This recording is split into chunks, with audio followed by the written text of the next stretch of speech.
Racing isn't easy, but experiencing it is.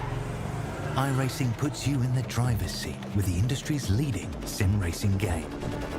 Drive on laser scan replicas of the greatest racing circuits from around the world. Go head-to-head against other drivers chosen by skill-based matchmaking to ensure competitive racing at every level. Compete across all your favorite series. In officially licensed cars, engineered to deliver the most accurate driving experience possible.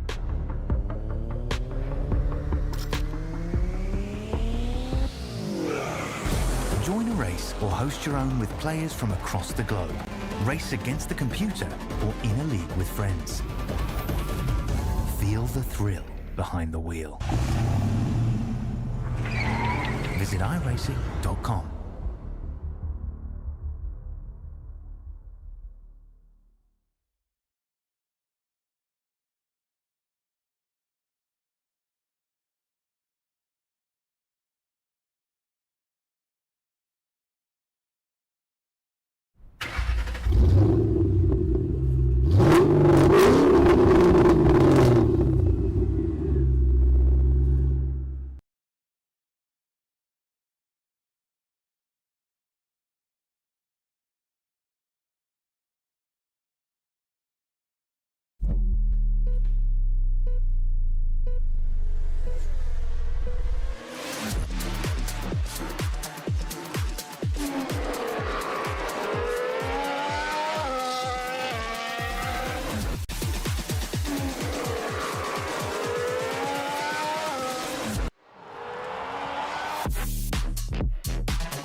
Screaming, tires bleeding, virtual cubes, the motor's breathing, engine thunder from down under, piston fire, turn asunder, put your name in lights.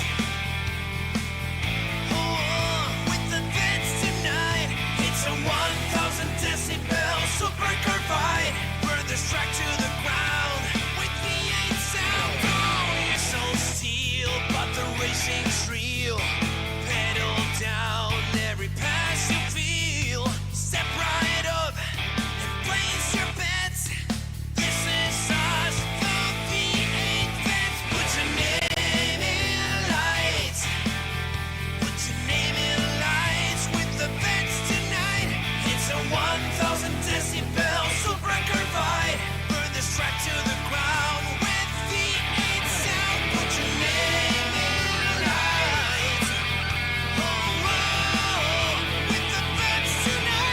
It's a 1,000 decibel supercar fight. Burn this track to the ground with V8 sound. Burn this track to the ground. Come on now, put your name in lights.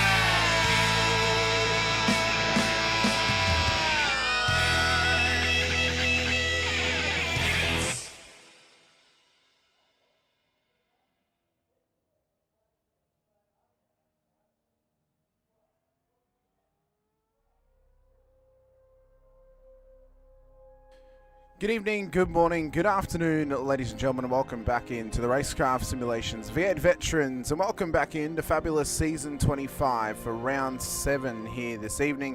I'm Hamish Munro alongside Brett Fisher once again as we bring you the Split 2 action here live from Autodromo Hermanos Rodriguez out of the Mexico City Grand Prix circuit. The 7th round of the season, and tensions are high for some drivers. The momentum swing has gone the way of a couple, and it has gone the opposite direction for a few others as well. Those who we thought could have been competitors at the start of the season seem to have lost their footing over the last few weeks, but tonight is the best time they could possibly try and hit themselves for 6 or get a wicket at the crucial time and try and push themselves forward to a much better position leading into the final 2 rounds in 2 weeks' time. Brett, Mexico City, gracias for us to be here once again. It's going to be, for the first time we get to go racing in Mexico. Grass in the ass to you, Hamish. Mexico City, first time ever. I'm super excited for us to be here. It's a fantastic racing venue and a fantastic circuit, and I think one that is going to suit these supercars well. Of course, the NASCARs go road racing here in their regular season, which was famously won this year by Champion Gisbergen, of course. I think it's going to suit the supercars well. We're running that NASCAR layout, and it's going to be a fun time. Did you make a funny when you said one? No, sorry, go on. Didn't mean to, but that is hilarious. Even without trying, I can make fantastic puns. But no, welcome everyone in. It's fantastic to have everybody here watching along with us. I mentioned momentum swings. We know how strong the momentum can be for some drivers and how powerful it can be for them as well. This is going to be a fun time for us here tonight. As we look in at the championship standings at the moment, 2 drop rounds, of course, are being counted at the moment. Matt Scholes leads the way on 877 points. He's still looking for that crucial second win this season, as Steve Grumley in second place on 858 clinched his second win last week out at Thruxton. We've spoken about the importance of 2 wins in Split 2. It's often what can be the difference maker in winning a championship. Alex Kiddis, strong run early in the season, has had a very poor last couple of weeks. He'll be hoping for a swing of momentum here tonight. Sits third in the championship. Simon Haynes, well, he's been carrying some great momentum in the mid part of the season. He'll be hoping to continue that run of form here tonight with a couple of podiums over the last few weeks. He'll look to try and do it again here in Mexico. Tim Mulford, one of the early race winners of the season, sits in a comfortable 5th position, ahead of Dave Arney and Jim Caperonis right now in the top 7. Ron Allen, Damon Fisher and Mick Clifton make up our top 10. Damon's been on a great run of form as well, Brett, as we know. A couple of podiums to his name, could get himself another one here tonight. Oh, you never know. I mean, he's been quick, and I'll tell you what, there's been plenty of people being quick out there anyway. Well, I mean, they've been super. But this is Mexico, and what happens in Mexico stays in Mexico. That's exactly right. It's it's a fantastic racing venue, and one that we're so excited to be racing at for the first time. And as we have a look in, this was listed as the Grand Prix circuit, Brett. So I'm hoping that maybe I've lucked into it being the national layout, possibly. But let's have a look. We'll see. But of course, those who are big F1 fans will know the Grand Prix circuit. It has an extra few corners at the start of what will be the second sector of this circuit. We are all the way down in the mid part of course, Mexico for the first time. We get to go racing here, and as we trickle our way on in, the circuit is relatively new to the world of racing. Yes, it has got the Grand Prix layout. That's okay, we can talk around it. So it'll all start on the very long main straight of Recta Principal, and a run down towards the hard braking zone at turn 1, and then into the chicane at 2 and 3. This is an early area for carnage happening. We saw it at the Mexican GP only a few weeks ago, in how destructive this zone of the circuit can be. Drivers missing brake markers and running it wide. Drivers opting to run the corner wide because they may be missing it from not braking early enough. It's a tough spot. It's a good spot for overtakes, but it's one that can cause carnage. If you make it through there, you then run down to turn 4, which is not the way it's going on this track map here for the Grand Prix circuit. It actually loops around to the right-hand side of the circuit, to the left-hand side of screen, and actually flows up towards where turn 7 is listed on this layout. We then flow through what is listed as 8 and 9, and up towards 10 and 11 as well. This fast-flowing section of track, cars can get overlocked together. Very easy to make mistakes through here, and the giant tyre barriers are going to be a cause for caution as well. If you're off by only a millimetre through these switchbacks, there's massive moments on offer for you to make mistakes. We then run down towards the stadium section up at the baseball stadium in amongst the oval portion of this circuit for Foro Sol. Very tight portion of the circuit, tough to traverse through as well, but one that can offer up a good passing opportunity at the listed turn 12. We then run around listed turn 16 towards the final corner at turn 17. Bit of track extension on the exit can get you a good run down the straight. Pit entry though is going to be crucial tonight. Pit exit is going to be crucial as well. But I think what's really going to take place tonight, Brett, is you've got to try and keep some draft for the 2 very long straights and try and strategize around where you're going to place yourself in the field and not get caught up in the traffic, because that mid part of the circuit is one where a train track can start to form. Yeah, I enjoyed the track, but in some parts of it, it can be very hectic. It can, and I wonder whether that's why they also named that front straight Recta Principal. because that's what happens at the end of the straight, maybe. But heading into the stadium section was fun. I mean, there was a lot of fun sections on this track, but also very, very difficult. One of the ones I found fairly hard was getting on out of turn 16 as you come out of the stadium. Getting onto that front straight with a good bit of speed, it was a bit tricky, but it should be good. I'm looking forward to watching this race tonight. Yeah, it's going to be a fun time for us here. Certain things. Well, we'll wait and see how those certain things play out as well. But you know, it's going to be a fun time, no doubt. Drivers are currently qualifying at the moment. Yeah.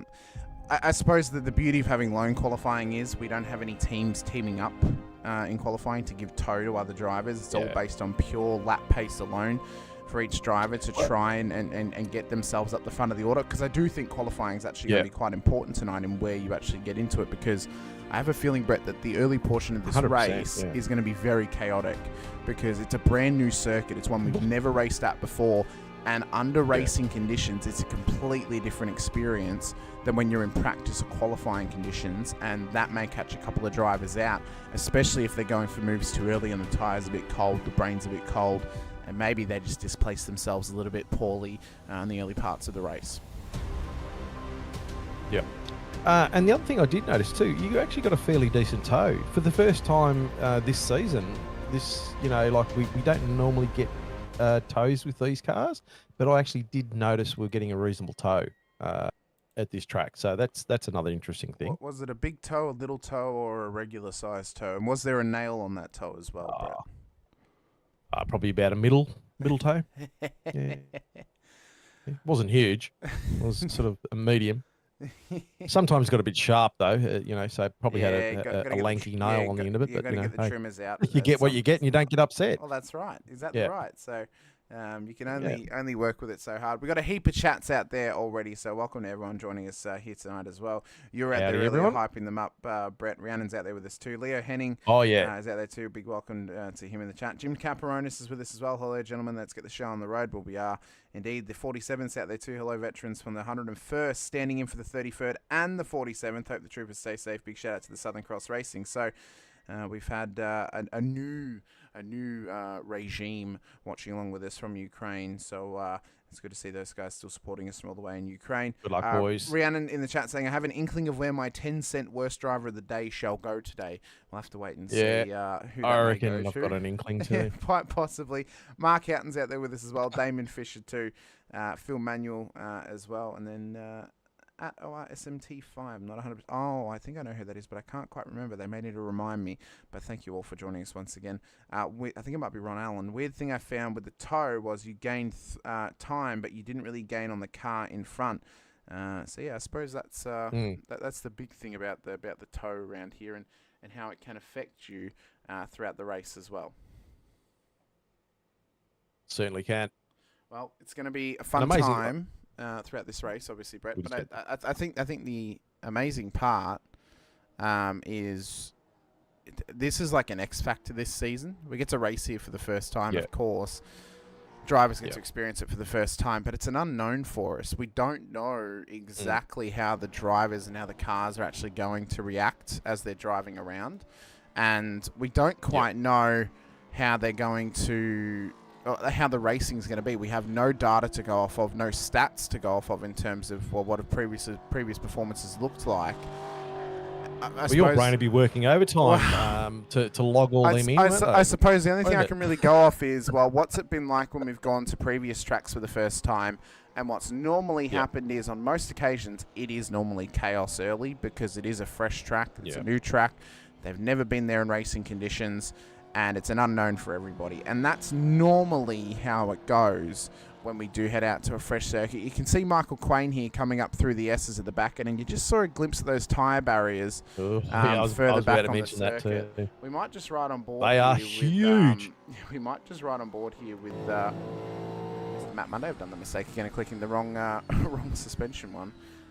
But as he comes round turn 4 and up through 5 and 6, you can see they're just the giant tyre barriers that are right on the edge of the corner. Car killing. Yeah, any millimetre off, and you are collecting those tyre barriers, and you are going to ricochet off them, possibly into traffic or possibly into the wall. Yeah. And turn. This one was a that one's yeah. probably the worst one because it is such a significant switchback.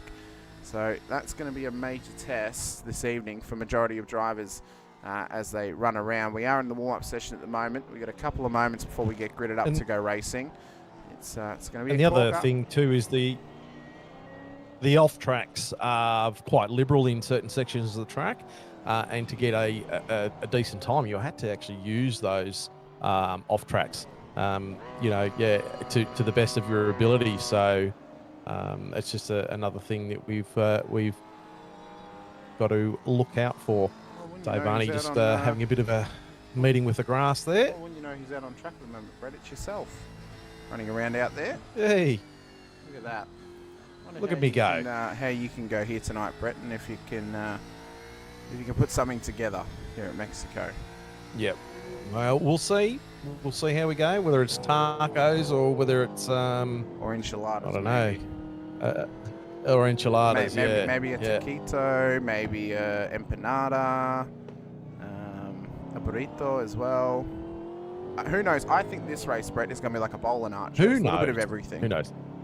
Yeah, it could be. Actually, one of my favourite foods, nachos. Love an nacho. But what was I going to say before? I enjoyed the track. I mean, the track, I felt like I had some pace here, which was good. I got down to around about 30.5, which was my best time. Qualifying didn't go so well. I could only imagine. What did I get into? I can't remember. But I was probably about 5-6 off my best time. So that's, just getting used to the track. And, I mean, just qualifying for me at the moment. I've got to get better at that. Michael Jones there, cruising around in warm-up. Now, this section here was quite tricky because the... Well, what I think is tricky about this section, Brett, is how loose the car can get off exit of turn 12 on this layout of the circuit. And it kind of ruins the run through the last corner because you've got to try and maximise as much speed through there to be able to get the speed down the straight. And a poor run through the tighter corner can almost ruin the end of the lap and possibly ruin the entry onto the next lap. Yep, you want to get maximum speed down the end of that straight and trying to achieve that. And as I said, just getting out of that corner is quite difficult. Everyone there trying to do their practice starts. You can see how the car's getting a bit of grip, getting their clutch and all that sort of stuff figured out. There is one thing we haven't mentioned yet, Brett, as well, and it's a good time to actually sit on Shane Randall, although Simon Haynes would have been a good choice too. Based out of Adelaide. Of course, Adelaide announced as a hopeful Season 1 release for next season of iRacing, which normally I find when iRacing say it's a hopeful release, you're probably 75% guaranteed it's going to be. There is that 25% chance that they don't quite get it done in time and they push it out to the next season. One thing that we do know is the current aim for Season 2 is St. Petersburg, which I'm very excited for. It's a great street track, and it's another street circuit that we're getting. The one track we are guaranteed to get next season is the Miami Autodrome, which I'm, again, very excited for. Should offer up some great racing, and I think will actually suit the supercars quite nicely. Does it suit Formula 1 racing all too much? Not that much, but I think the supercars will suit it for sure. Adelaide's exciting, St. Petersburg's exciting. The announcement that both Circuit Paul Ricard and Bahrain International Circuit have been scanned as well. It's an exciting time to be an iRacing driver and a Formula 1 fan as well in iRacing because we're getting a heap of Formula 1 circuits. We're also getting a heap of WEC circuits as well. Of course, Paul Ricard's used for the 6 hours of Paul Ricard and Bahrain's used for the Bahrain 12-hour too. We may even get Yas Marina in future as well based off of those notes too. So plenty of opportunity for new tracks to come on board and new places for us to go racing as well. Yeah, bring it on, I say. Well, starting grid for tonight's race will be as follows. Michael Jones will start pole position ahead of Alex Kiddis on the second row of the grid. Shane Randall, with his best qualifying of the season, will start at a P3 ahead of Dave Arney out of P4. Bruce Tannock, Damon Fisher off the third row ahead of championship leader Matt Scholes and Jim Caparonis on the fourth row of the grid. Tim Mulford, Scott McKenzie make up the top 10, with Brett Horsell and Paul Burns making up our top 12 here this evening. As we move back to Simon Haynes and Andrew Hoffman, starting ahead of Steve Grumley, making up the top 15 with Chad Viger, Ron Allen, and Damon came in. Wow. Darren Crosby in behind them. Brett Fisher, Chris Blanchard back up the top 20 with Rick Viger, Matt Munday, Todd Duggan and Mick Clifton for the top 24, with Mark Houghton, Scott Weston, Matt Stoyles, Michael Quain ahead of Simon Hedeshy, Tony Chapman, Brett Taylor, Jeremy Bush, Derek Lovegrove, Pete Baxter, Brett O'Brien and Matty Parker for the 36 cars to the back of the field. Pete Latham not getting a time in qualifying. He'll start from the final position of 37 here this evening. So everyone's looking to size field. No, good size field. 37 cars. Want to say as well, of course, sign-ups for season 26 are open for current vets drivers. Yep. Sign up by Thursday to lock in your spot. Otherwise, they're going to open it up to the waitlist drivers. You may miss out, and it may risk us going back to 3 splits next season. So get signed up, get racing with us once again. The cutoff is the end of round. Well, actually, no, we're round 8 tonight. I don't know why I said we're round 7. Round 8. Get out there, get signed up, of course, as well, and get on it. Get on it. Get amongst it. Round 9 this week, Red Bull Ring. Gonna be a fun time coming up, and these drivers are looking to get prepared as well and ready to go racing. We're waiting for a few drivers to join grid, including Alex Kidd. It's been a great qualifier this season. It's a good comeback for him in terms of qualification this week. Good to see Jones up there too. Like Jones has done a good job. That's he's been a good qualifier as well. No, he's had a pole position this season before, but has he? But it is another pole position for him. I suppose the big thing for Jones is he's kind of done away with himself on strategy this season. The strategy hasn't been the best, and that's probably what's thrown away a few performances. He needs to really nut down on that strategy and get it perfected for himself and tighten the screws on it. So I think that's going to be the big learning curve case. Big learning curve for him. We're just waiting on Matt Parker, who's going to start from pit lane because of previous license points. Shane Randall has jumped the race start. You saw him crawl over the line. That'll be a drive-through immediately off this race start. We are underway, though. It's a hot start from Tannick and Jones. Big scramble down towards turn 1 to get us underway. Multiple drivers, though, have had a poor run off the start, including Jones out of pole position. Kiddis has gone through. Bruce Tannick's had a... He's had a ripper. Start there from Tannick. Horrid start, though, from Randall out of P3. Maybe the pressure got to him. Forgot to touch the handbrake and rolled the car forward. So we've got to watch for that 501 car to come into pit lane as everyone traverses through turn 1 and 2 for the first time. And we head down towards turn 4. Tannick up 3, Scholes up 3. That's a great start. Brett Horsell up 3 as well. Simon Haynes up 3. Steve Grumley and Chad Viger up 3. So there's plenty of drivers on the move very, very early in this first lap. Well, we have got quite a bit of action back here. Haynes and Grumley have gone round. And it's a little bit of a car park back here as multiple cars are screaming in and multiple cars are off the road. That is, oh my God. That is huge. Everyone's having to pick up the pieces, and it's multiple cars knocked off the track. Rick Viger as well has had a moment there too. I mean, just a multitude of cars. That was him and I had a coming together there, unfortunately. Yep. Here we go. Kiddis and Tannick. Oh, Brucey boy. Battling away. So if you're Randall right now, and if you know that all that's happened, you're staying out, and you're going to do your drive-through on the next lap, because of course you've got 3 laps to complete the black flag drive-through. He has stayed out this time by. So he's hoping there might be a little bit more carnage to come.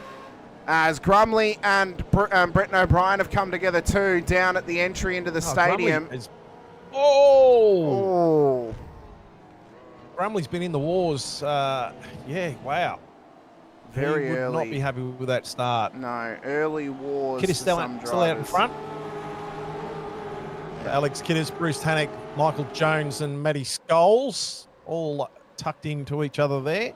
And Shane Randall with that penalty still riding. Yeah, so Todd Duggan and Pete Baxter battling away back here as well. They managed to just sneak through all the carnage, including Pete. He managed to really clear the air and be a bit of a Moses as he separated the gap of all the cars. That was such a massive moment there. They're heading saying Steve Grumley got killed on the hairpin, and then again such bad luck. Well, actually, we'll see it back in the highlights package there. I believe prior to turn. We get highlights again. Yeah, we will. of what was turn 9. I believe Grumley was actually behind O'Brien leading into that corner, so I think there may have been an issue in there, possibly for Grumley, but we can't say anything until we actually see what happened at a full maximum, of course. So Baxter and Duggan still battle the way in towards the stadium section, tucking up the inside. It's Duggan, and Baxter's been spun round. Drivers have to try and figure their way through. Yeah. It's a real filter job tonight. Randall's now in to serve that drive-through. So, of course, he went the extra lap to commit to it. Joe Dyson over on the doing the fastest lap of the race. Yep, he's got at a 1:31.023. And he's trying to come back at this point. Monday in as well. And Alan in as well. Is Steve, I assume... This is all going off early. Lap 3. Oh, it is. This is, this is pretty intense. Early days. Luckily, a lot of cars have got fast repairs this season, as Damon Fisher's just had a bad blink. Where's he gone? Oh, I think he's back now. He is back. That's fine. He went into the realm for a moment. So Bruce Tannick's now into the race lead. Yeah. Michael Jones, Matt Scholes, Alex Kiddis, Damon Fisher's the top 5. Caparonis, Horsell, Arnie, Varga, Mulford, the top 10 at the moment. Is Steve Landon in this, or are you asking is Steve Lanyon in this? Lanyon has signed up this evening. He hasn't raced since Belle Isle. It was the only race he participated in. Wasn't a hot result for him on that night, though, so we may see him back again next season, or in the final 2 rounds of this season as well. Joe Dyson over on the Infinity Broadcasting channel. Morning, Hamish. Morning, chat. As always, FYP to you too as well. Morning. Joe, that's a little joke from over on the Infinity Broadcasting channel, so... It's good to see. Jim saying early stages of the race and where cool heads need to prevail. That's exactly right, Jim. Cool heads will come out on top. You would know, Jim. You're a pretty cool head. He's a pretty cool head. Up 2 positions at the moment, doing well. Just seeing Chad Viger slide down the list. He's in pit lane. Sorry, that's pit lane. So an early stop. He was one of those drivers that caught the incident on that first lap. So he's had to pull it in and pull it up at this time. I think you were involved in it as well, weren't you, Brett? Or did you make it through? No, you made it through.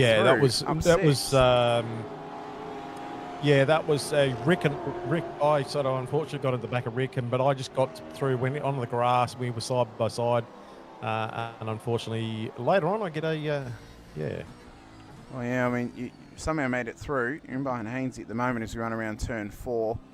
Got Mackenzie and Crosby up the road as well. Are you feeling good? I mean, you managed to make it through. You're up feeling 6 good at this spots stage, in P13. Yeah. Just trying to make your way through. Looks like Mackenzie's let's just settle in.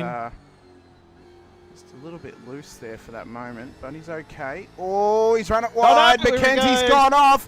You've got to take. Oh, that's big contact and massive damage on your car there, Brett. Nowhere really to go, unfortunately.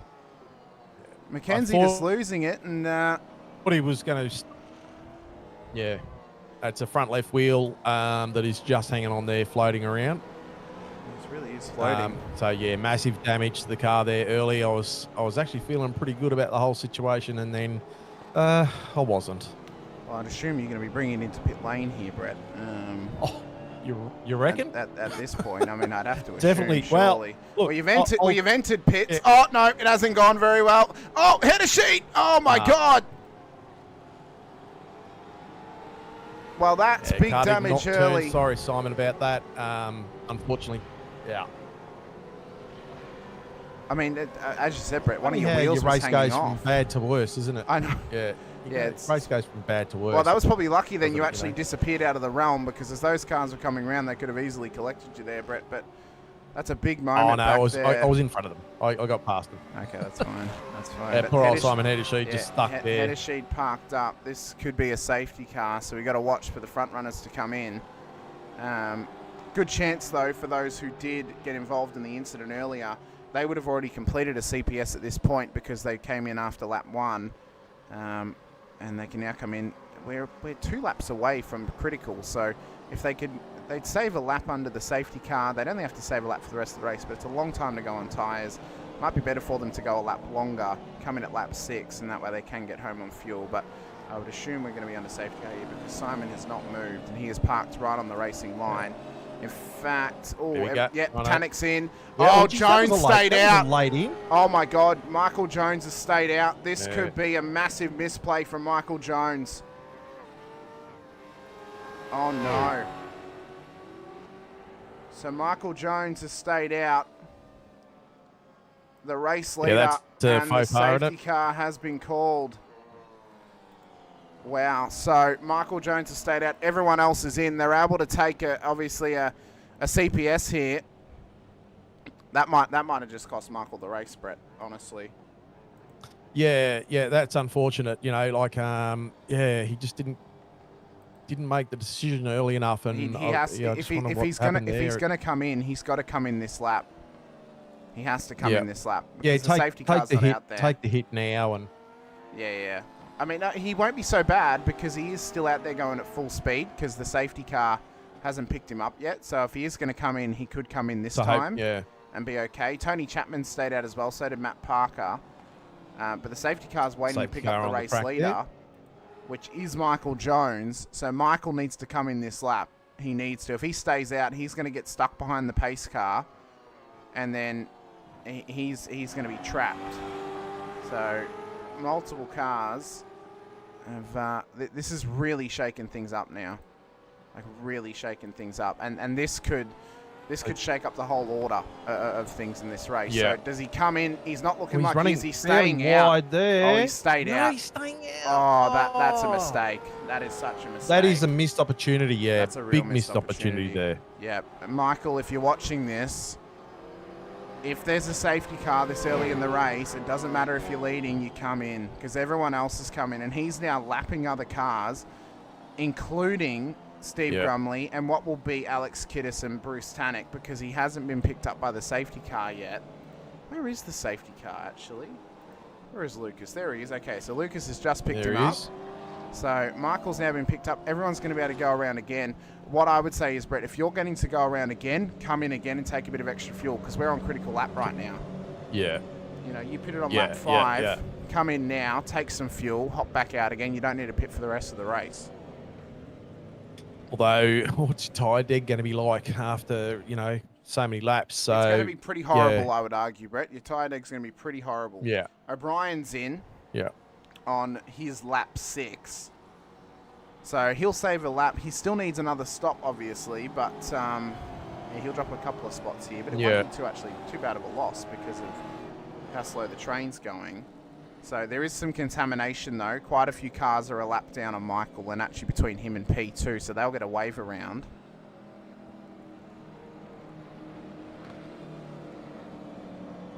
So, this is big. This is big for Michael, unfortunately for him. Tony Chapman, big role. Yeah, that's unfortunate to not come in as well. I mean, I suppose for Tony, he has been probably one of our more notable backmarkers this season. So he's rolling the dice, seeing what can happen. Well, he's gained positions, so that's probably... The hope now for Michael is, because he hasn't come in, he could have kept going and come in, though, but still. The problem now for Michael is he needs Tony to be a rolling roadblock now. He needs him to be a rolling chicane and just let him run away. Yeah. That is the only hope that Michael Jones has to remain ahead of those cars behind him.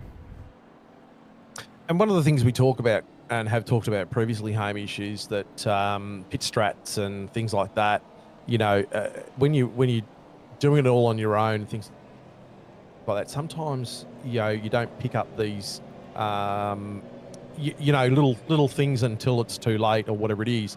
And they just catch you out.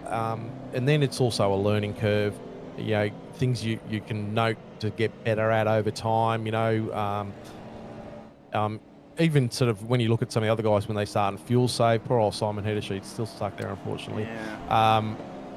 There's a whole intricate, it's not just driving, there's a whole facet of things that you can learn and which will gain you time. And these are things you learn over time, so that's just one thing that Mr. Jones needs to get. Exactly. One thing I have noticed as well, Brett, and this is big implications for this race and the championship as well. So in that first stop, both Bruce Tannock and Alex Kiddis had unsafe pit entries and had stop hold penalties. So Tannock was stuck there for 1 minute and 12 seconds. Kiddis was stuck there for 1 minute and 9 seconds. And this again is how the momentum swing can negatively affect you. It has been it has to be said, it has been a horrible couple of weeks for Alex. He has got to try and try and pull this back down tonight. I did think that when I seen him dive into pits, I thought, wow, he's just crossed that. He's crossed that entry line, and I thought, you know, yeah, he's going to cop something for that. But that's huge. That's a lot of time there. So, yeah, that's going to hurt.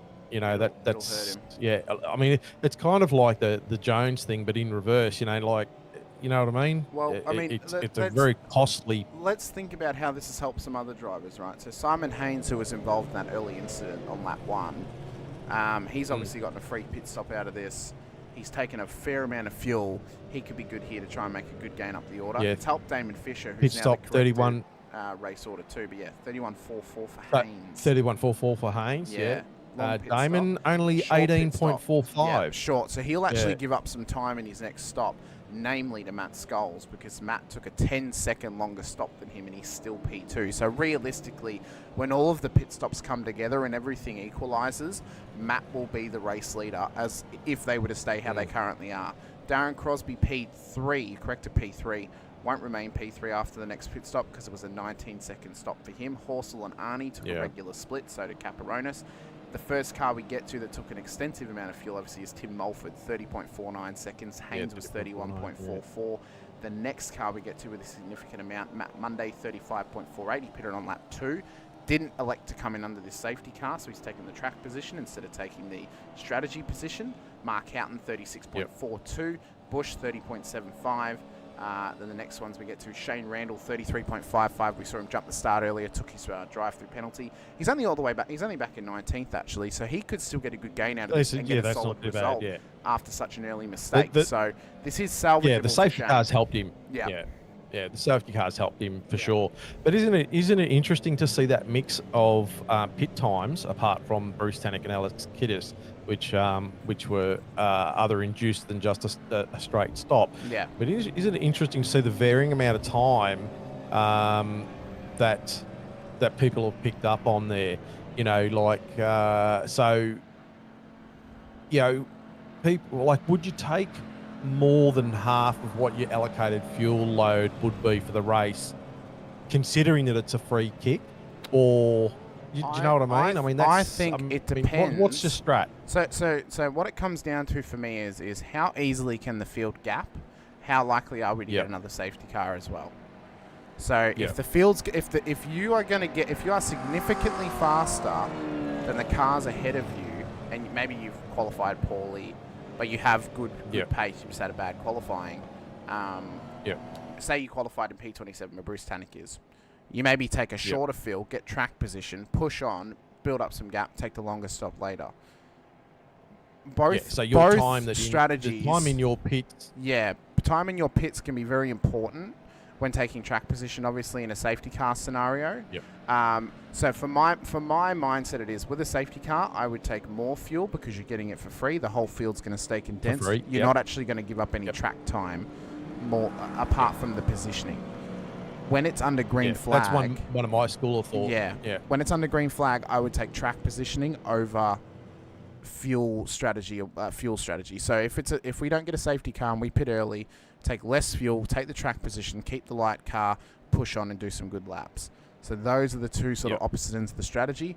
I wouldn't necessarily take a short fill now because, again, you're not going to get any real benefits out of it by building up gap. All you're going to do is gain track position, which is... But it's going to hurt you way later. It's going to hurt you way later. You're going to give up, or you're going to gain a step now to give up 3 later. Like, you know, it's unless you've got the raw pace to run away from the field and it's going to stay green for long enough, which again, taking a short stop, you're only offsetting your pit stop by so much. You can only go so fast, so you can only run away for so long. Exactly, yeah. If you, you know, it's a number. It's a numbers game too, isn't it? You know, and this is where it's so hard. Like we talked about before, we see the pace car, I think, pulled away then. But this is what we talked about before. There's so many different facets to a pit stop, to race strat and all sorts of stuff that you know, when you're first starting out or you know, you're just concentrating on your racing. These are other things that can help you pick up time, and it's free time that if you can work it out. The other thought process is too. The other thing to remember as well, Brett, is no matter what your pit stop is, your other pit stop, you need to leave enough for a tyre change. So you need to For a tyre have change, 23 yes, yeah. Oh, he's gone, litres Jones. needed to be gone. Oh, He no, hasn't Jones gone didn't yet. go, sorry. You need to No, leave he looked like he 23 litres to be added on your second stop. Yeah. That is the max and min that you need to leave. So, Michael Jones will lead us off the restart to begin lap 10 of 52. It was a long safety car period of 4 laps. But now we are green once again at Autodromo Hermanos Rodriguez. It was a great start from Jones, already built out a 1.4 second gap over Tony Chapman, who's up 28 spots at the moment and is getting hunted down by the shark, Damon Fisher. Matt Scholes is on his tail as well. He'll be hoping to try and get some good points tonight with Kittis down the order. Could help him extend his championship lead, as well as Steve Grumley being down the order as well. So this is a good opportunity for Scholes to take advantage and get some solid points on the board here tonight out at Mexico City. We can see, though, Chapman, what sort of pressure is he feeling? He's not used to being this high up the order. He may even have a little nosebleed being this high up the order as well.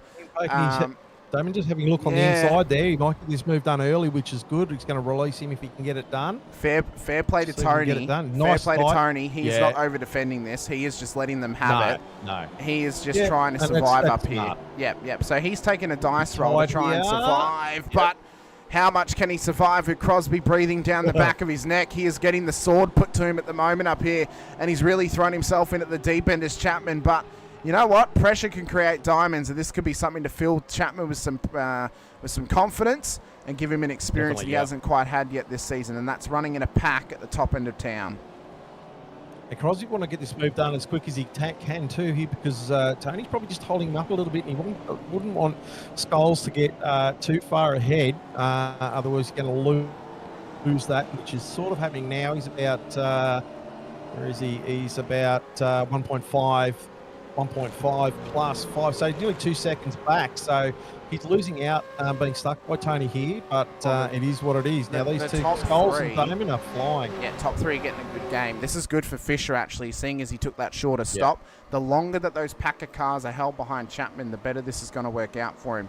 He needs to build a 10-second gap back to Darren Crosby, back to Brett Horsell, who was the next car to take a stop longer than 20 seconds on his previous run through pit lane. So if Fisher wants to remain on the podium, he's got to get that gap out. Chapman is doing him an absolute handful to help him along at the moment. Latham and Duggan, though, battling away towards turn 2. There's a bit of a knock on, and Latham's off the track. He's been in a few wars already in this race, and the Racecraft entry is just waiting to get back on the circuit. But the story of his season thus far, Brett, has really been wrong place, wrong time, and knocked off the circuit. It happened at Phillip Island, and it's happened since then. He's had a few good performances thus far, but the bad luck continues for Peter. And Pete can drive too. I mean, like, he's a quick driver, and we've seen him in previous seasons, things like that. He can definitely wheel a car. And it's just unfortunate he's just been caught up in those incidences in the races, and it just really just destroys his momentum. Crosby right on the back of Tony now. All over him. And kudos to Tony too. He's got every right to be there. So we're not saying Tony move out the road. In those earlier steps, the top 3 guys, the top 2 guys got past him on the earlier start after the restart. Sorry, Jesus, tripped over my words then. But he's got every right to be where he is. So good on him for having a crack there. But I know that Crosby would be definitely keen to get past him if he can. The best possible Tony takes scenario, a very shallow. Yeah, very shallow. Through there. Best possible thing for Tony now is run as long as possible, run till the tank's dry. He would have gained a lap with the safety car, so he could probably go out to around about lap 19 now as his maximum run on this first tank of fuel. Of course, started with 50 litres. They had 100% tank capacity tonight, so they could have filled them up all the way.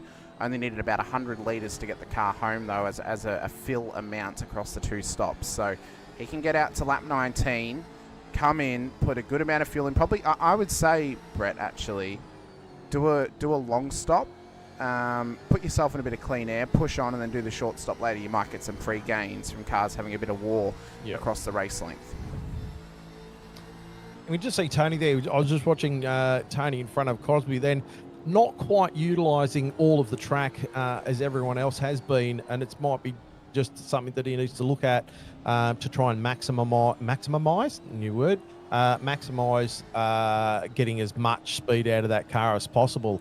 You know, so Crosby, you can see he's using a bit more track and gaining speed, but then unfortunately, you know, can't do a lot with the extra speed he has there. So, well, Tim Alford's in chat with us. So is Gary Buckland. Hello to you, Gary. Welcome in. Great to have you in the chat with us as well. Tim saying, yep, lap Gentlemen. one was on me. Boys, my apologies. Was the lightest of touches. Was trying to avoid the car behind coming in hot. P29 after my drive-through. Hopefully can make some ground up. Well, you know what? Fair play to Tim. Took it on the chin and you know, took ownership of it. Fair play to you, Tim. Mistakes happen. Everyone can make them on track as long as we can look to improve next time. That's all that matters. And still within this fight, P9 at the moment. But as I said, you're expecting a drive-through coming your way. That might drop you down the order a little bit. But we'll see what can come from the rest of this race for you in Phoenix Racing Team. Simon Haynes, that'll do him a favour, of course. He'll move up into P9. If he can get a result tonight, Brett, he can actually slot himself up into second place in the championship. Well and truly after tonight's event. He's been doing well this with later half of the season. He's been so far down the order. That will help him.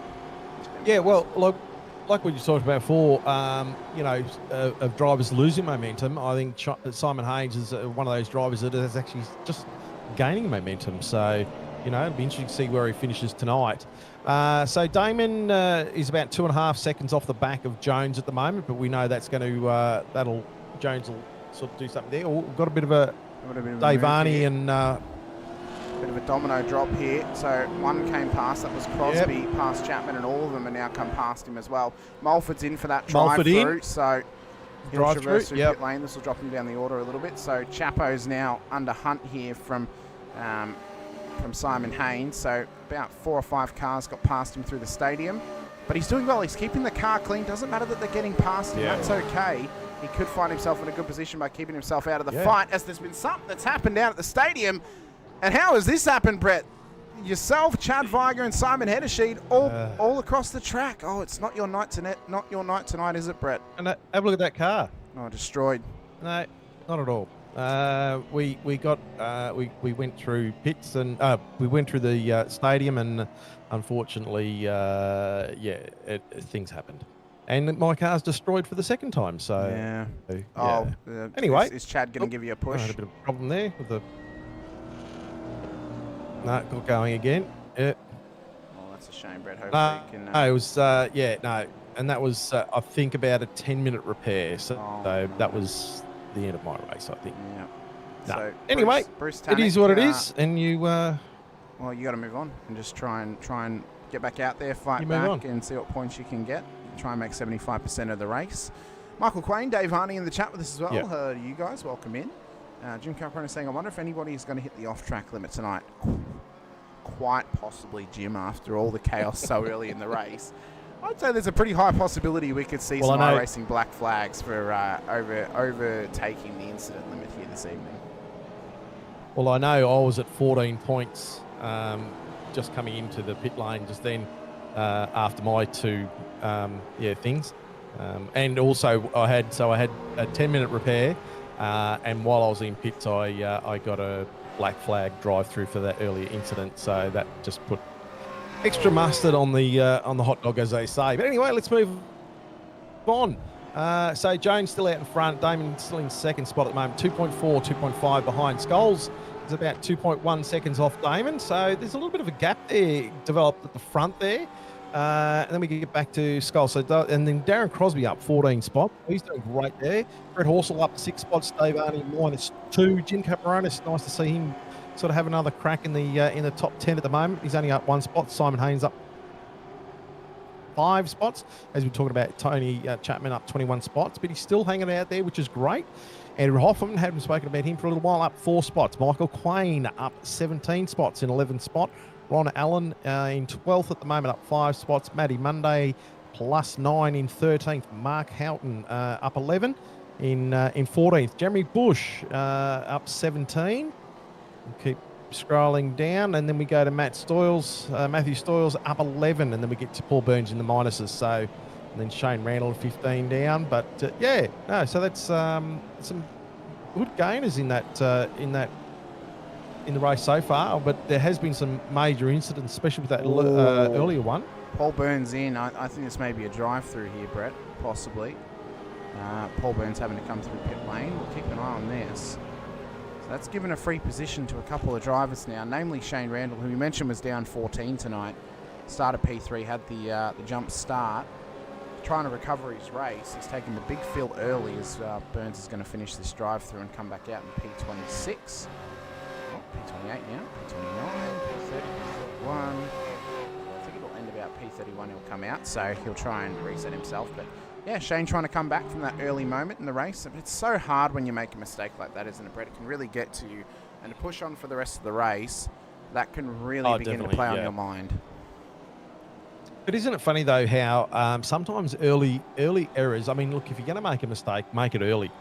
Because it gives you the whole race to sort of come back. And as you can see, he's, you know, after the safety car and a few bits and pieces, he's got himself in the 17th spot. Not exactly ideal. You know, he would have expected a better result than where he is right now, but you keep plugging away. I think that happened to me a couple of weeks ago, didn't it? I think I was fairly well down the list and then finished reasonable, but you just got to keep plugging away, having a crack. So that's it. Just keep going, see what can come of your race, and push on. And then that's the best thing we can say. But as we said, if you're going to get a penalty, get it early, because you can always come back from it. Especially if there's a safety car, that can help you immensely to really swing your race back into contention. Jim Caparonis. Just seen Bruce Tannick. Oh, Bruce Tannick, yes. Sorry, mate. Yeah, I've just seen Bruce Tannick get past Pete Baxter, so he's up one spot there. So he's on the move again. So he put down some quick laps.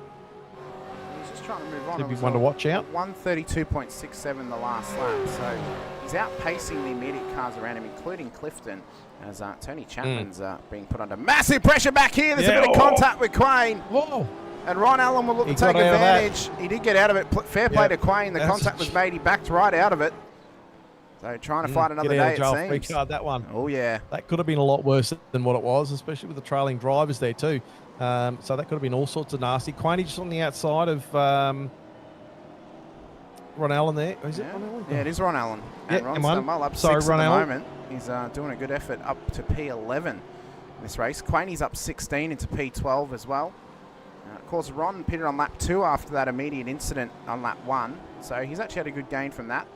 Same thing for Mark Houghton, up 11. He also pitted on lap 5. Monday pitted on lap 2 as well. This is getting a bit hairy Randall's back here. Sideways a bit there. Yeah. Randall's pushing hard. Randall got a bit sideways.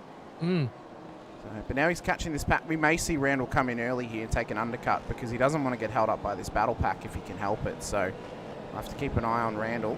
He's trying to play the comeback game tonight. There's been some great drivers, though, who've made their way through the order. As I said, Matty Monday up 8, spin on lap 2. He's in a good spot. Mark Houghton as well, up 12, as we said before. In fact, Randall's coming in now. Randall so we fitting, yeah. So like that's his second compulsory. Like an oracle, just calling it as it's happening. So Randall's in for his final stop of the race.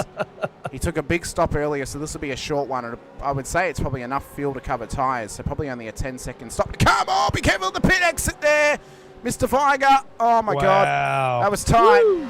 That was like Sandown stuff right there. Yeah. So Randall in for his final stop of the race. We'll see where he ends up off the back of that. I was just going to say, we should sit in the driver's seat or wherever and watch a lap from these cars, maybe Matty Stoyles or something like that, and see what the vision's like in a close pack, to see what it's like in a little pack like this, how much vision you have, you know, as you're going along here. So, you know, left and right's obviously trying to get the flow of the car going. Can you see your brake markers all the time? Can you see those tyre bundles? They sort of just pop out of nowhere. You know, we see a little Stoyles just taking a nice little shallow run there. Bush taking a little wider line. So, little tricky section of the corner track coming in here into the stadium section. Another little very tight left-hander. And you see you've got to get right up on those bundles there, but then you've got to switch back and you've got bundles on the right-hand side. So when you get right up close to a car, there's not a lot of vision in front of you. So you've got to be very wary of where you got the car, where your brake markers are. So just to confirm as well, just as we're coming down the straight, Michael Jones, Tony Chapman got to the extent of their fuel cells. They're now in pit lane for their first stop of the race. So we'll see how Yeah, far down the order that's going to drop them in this one. But up towards turn 1, tough braking zone, Brett. Really tough to get this car tied in. Yeah. And I suppose one of the biggest difficulties of this circuit in particular is if you weren't a big Formula 1 fan and played through the Formula 1 games ever since, say, F1 2015, you would have never driven a lap around here unless you maybe had a Assetto Corsa. So those who have track knowledge probably would have had the betterment of it, I suppose. Oh, we can see someone on the outside of... That's Quaney up Jim there. Quaney, yeah, sorry, Quaney. And they said when you get cars side by side coming through, and you get a bit of a run, like where are you going to go? Because you've got to get the car back left and right through there, and it's such a tight one here. And if you get that too tight and you run it really wide, it's really tricky. Great vision there. That was good. It's a tough little circuit. So to confirm where Jones and Chapman have actually come out, they've actually come out behind Shane Randall, who's had his second stop of the race. So that just goes to show how much time they actually really lost. Now, Jones took a 37.49 second stop, so he actually took a very long stop on that one there. I would argue that might be a little bit too long for where he was. I would say he would have actually been better off taking a shorter fill and taking track position because his hand was forced. So, yeah, he's going to have a little bit of work to do here. Mick Clifton and Steve Gromley in pit lane now, so a couple of second pit stops coming our way. We're well into the pit stop cycle of this race to get us home. And some of those drivers who maybe took shorter stops are going to be in. Oh, actually, is Gromley driving through? He is driving through. Yeah, he yes, is. That's a drive-through there for Steve Grumley. So that would be from an incident hard earlier night. on. I think that might actually have to do with, I'm just looking at the notes here from RC, might have to do with the incident with Bretton O'Brien down at turn 9 or turn 10, entering into the stadium section. So that's where that one's come about. Yeah, Matt right. Parker Yep. has had an off-track further back at turn 3 as well. So a little bit of a war for Matty. We haven't seen him a lot this season. Be good for him, though, to get a good result here tonight. We'll have to wait and see if that comes about for him. He's come out just ahead of Grumley, Latham, and others. So Randall's now trying to chase down that pack. So Damon Fisher is our corrected and current race leader, leading on to lap 21 of this race. He's got Matt Scholes 4 seconds behind him. He's got to get that gap out to 10 seconds. He's got good pace. He's got to get the gap out to 10 seconds if he hopes to stay ahead of Scholes after the pit stops. If it is anything less than 10, he is less likely to remain in P1 position of this race. Darren Crosby, P3. He's likely going to lose some spots here to Horsell, Arnie, and Caperonis when the pit stops come, but watch for the pace of Haynes. Long stop, time to gain. He could jump all of them if they tighten up towards the pit entries. Yeah, he's on fire at the moment. Nice and close there, running behind Jim Caperonis. Great to see, as I said before, great to see Jim back up in the top 10 at the moment. Last week he had a bit of an unfortunate incident, and I think didn't do so well. But it's good to see him coming back to split 1. He's had a pretty decent sort of season, so it'd be good to see him carry on with that. Bruce Tannick on the charge again. He's right up in the back of Stoyles. So Stoyles is trying. So Bruce Tannick's last lap was a 132.6. He was faster than all of the cars ahead of him in this battle by pack. nearly a second. Yeah, so yeah, all by nearly a 4 second. of them, So he was faster then. So he'll be wanting to try and get this done pretty swiftly to not get held up. That's also the beauty, though, of pulling that undercut strategy as well, Brett. If you know that the packs are actually starting to hold people up or hold you up, get out of it. Oh, Stoyles contact with Bush. And Tannick's just pushed him the right way around. Well, he's done him a favour there. He saved him from spinning. So fair play to Bruce. Wow. He might get a Christmas card off of Jeremy now for just knocking him back around there. So that was good for him. But yeah, I mean, how quickly things can change. But little incidents like that, or battle packs tightening up and drivers slowing each other up, that's going to favour those guys that opt to take the undercut strategy and opt to come in early, obviously lengthen their second stint, but really take advantage of their fresh tyres. So there could be some good gains from a couple of drivers that have opted to come in early, you know, Clifton and Randall as such. So we'll see how this now plays out for those guys. I think for Fisher, though, he is in a very comfortable position. He's starting to build gap. 4 seconds is still the gap back to Skulls. He's 8 seconds ahead of Crosby, so he should remain in the top 2 after this this next pit stop. But how close is Simon Haynes going to get to him? Caperonis maybe holding him up a little bit. So you might have to try and sneak by. That's going to be the big question once he completes his second compulsory, to see where he's going to pop out, because it'll be very, very interesting to see. He's done a really good job there. He's put plenty of fuel in the car, and I think if I had the opportunity under safety car, if I didn't cause it, that you know, I would take a more than half of fuel for to get me home, just to put me in better position for later on. But yeah, good strategy from Simon. Also, corrected order, he's looking to gain 5 seconds on Caperonis. He'll gain 7 seconds on both Arnie and Horsell. He'll gain 12 seconds over Crosby. So corrected order at the moment, Simon Haynes is P3 on the road. Now, he is 11 seconds off of Damon Fisher.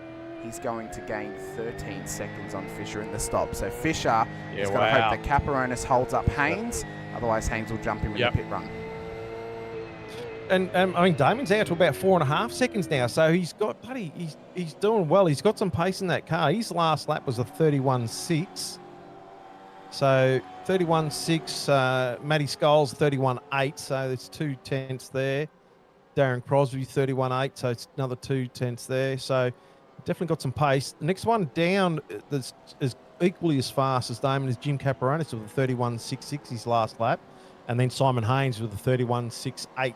Yeah, so I would say, you know, those Simon, 3 guys. Simon may be happy just to sit behind Jim at the moment, because Jim's not actually, well, he's not slow. He's actually done a faster lap than Damon did the last time by. So he's actually running as fast as the race leader, sitting behind Jim at the moment.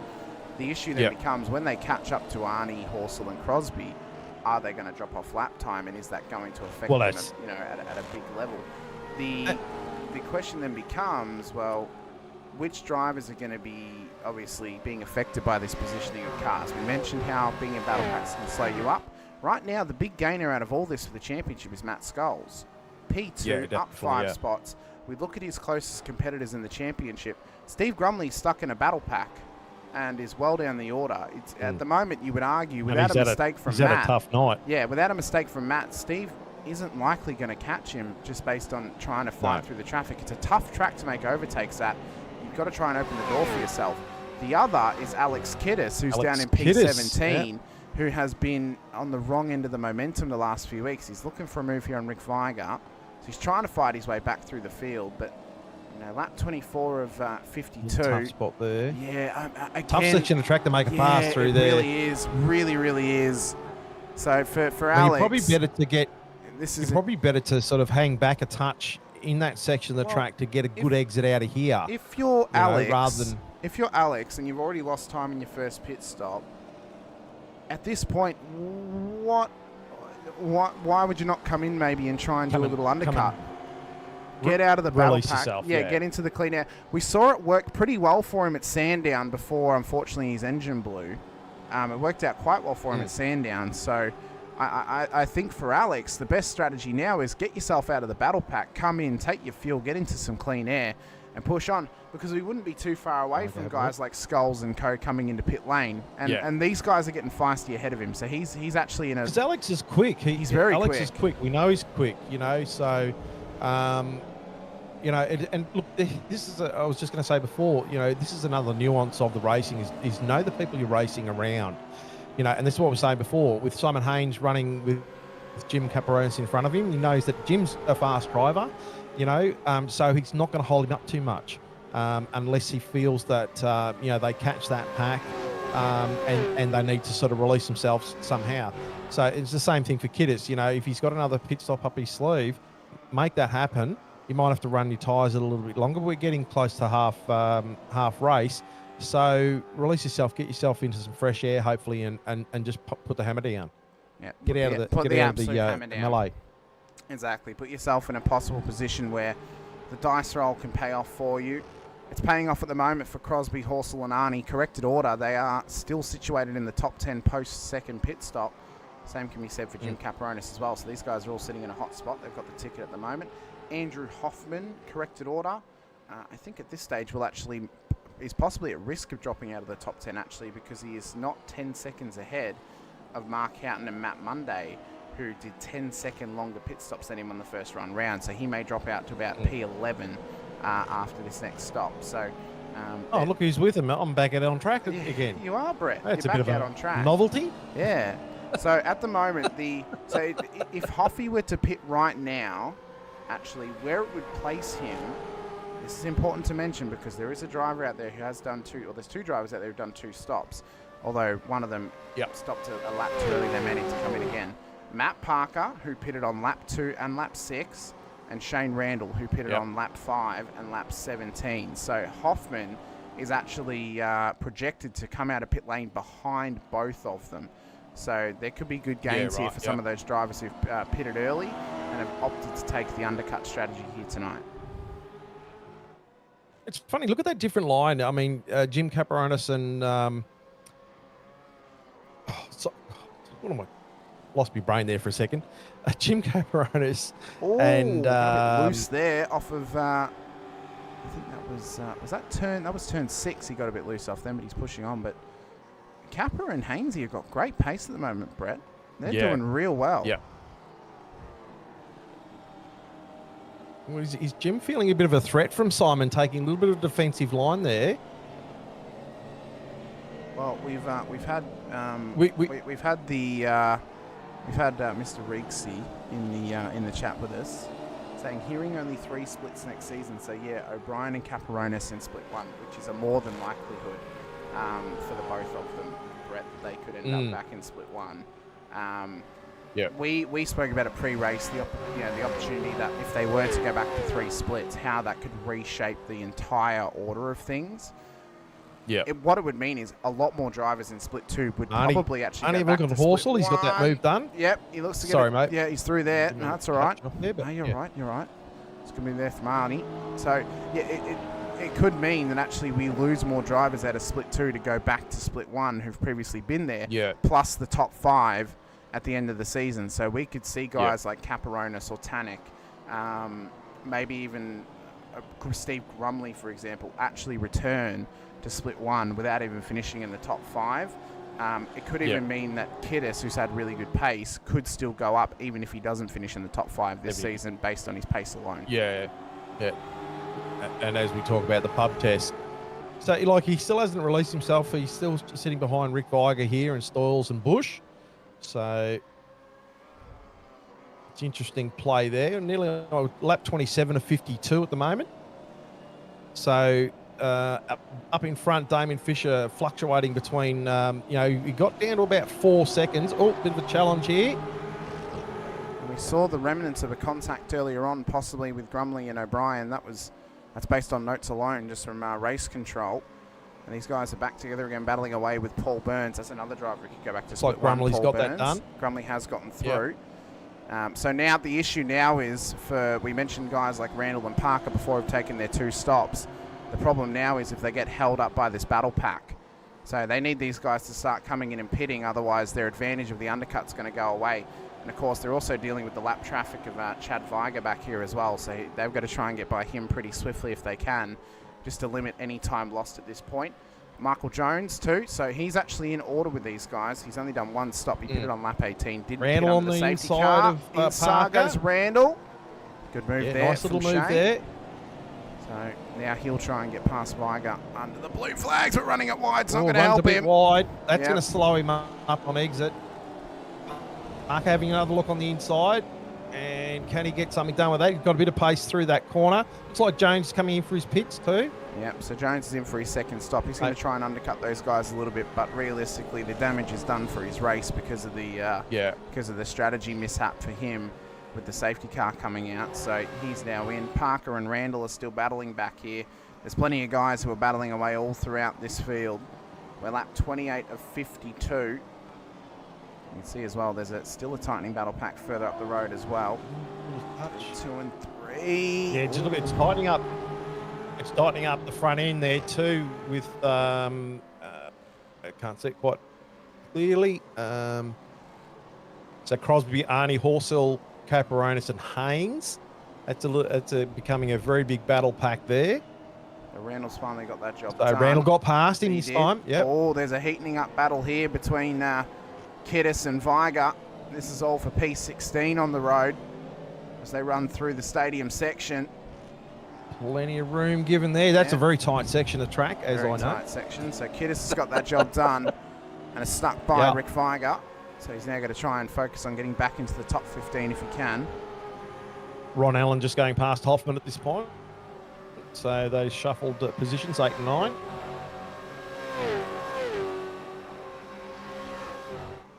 So the gap between Scholes and Crosby is actually stretched out to about 6.6. I was about to mention, I like John's response there in the chat. If you blokes want to stay in split 2, better get your season 26 entries in. Still below the numbers for 4 splits, and I agree. Get the entries in. Oh, Michael Jones has gone off the track.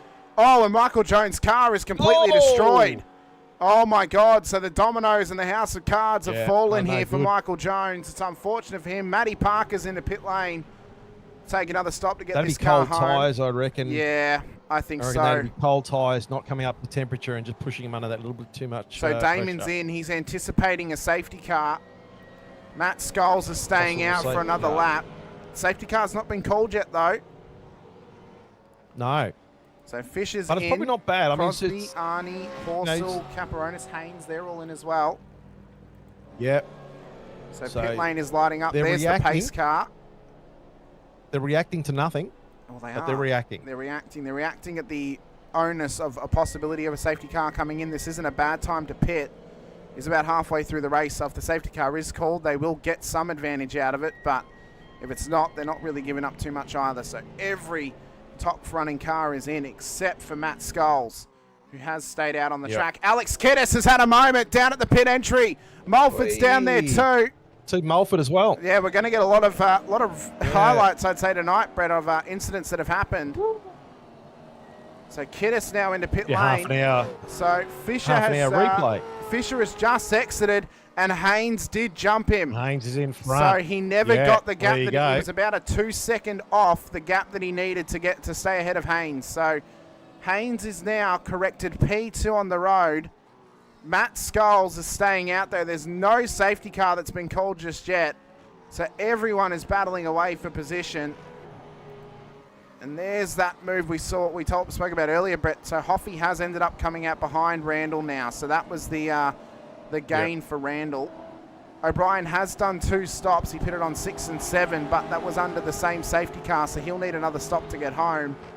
And Chad Viger's still splitting them at the moment as the lap traffic. So Scholes is actually about to get some lap traffic up here. And look at that. Look at who's there, actually. Alex Kiddis. So Alex coming in is at risk now of going a lap down over Scholes. No safety car called just yet. So Scholes will be wanting to try and get by here as quickly as possible to not get held up. That car's probably far enough. That car's probably far enough off track that they might not call the safety car, flash the lights. Well, they have. They've let him tow. We're not under safety car. There you so go. Scholes is trying to get past, but Kiddis is actually racing a little bit held up by Kiddis. Yeah. Now, of course, these guys are championship contenders together, so this could be a bit of strategy maybe from Kiddis. I don't know. But, I mean, he's had plenty of prior opportunity here to let Scholes past and carry on. Well, blue flags, unfortunately, you know, you've got a full lap to let them go. A certain, So it's Scholes is actually on the high beams again, just to try and let him know, hey, you are actually holding me up. He may just come as you said, he's got a lap he may just pit. He may just pit and get out of it. I mean, everyone else is pit. He's a lap ahead of everyone up to 6th place, just about. So he's just going to opt to come in and get out of it. Here he goes, Yeah. So Scholes in.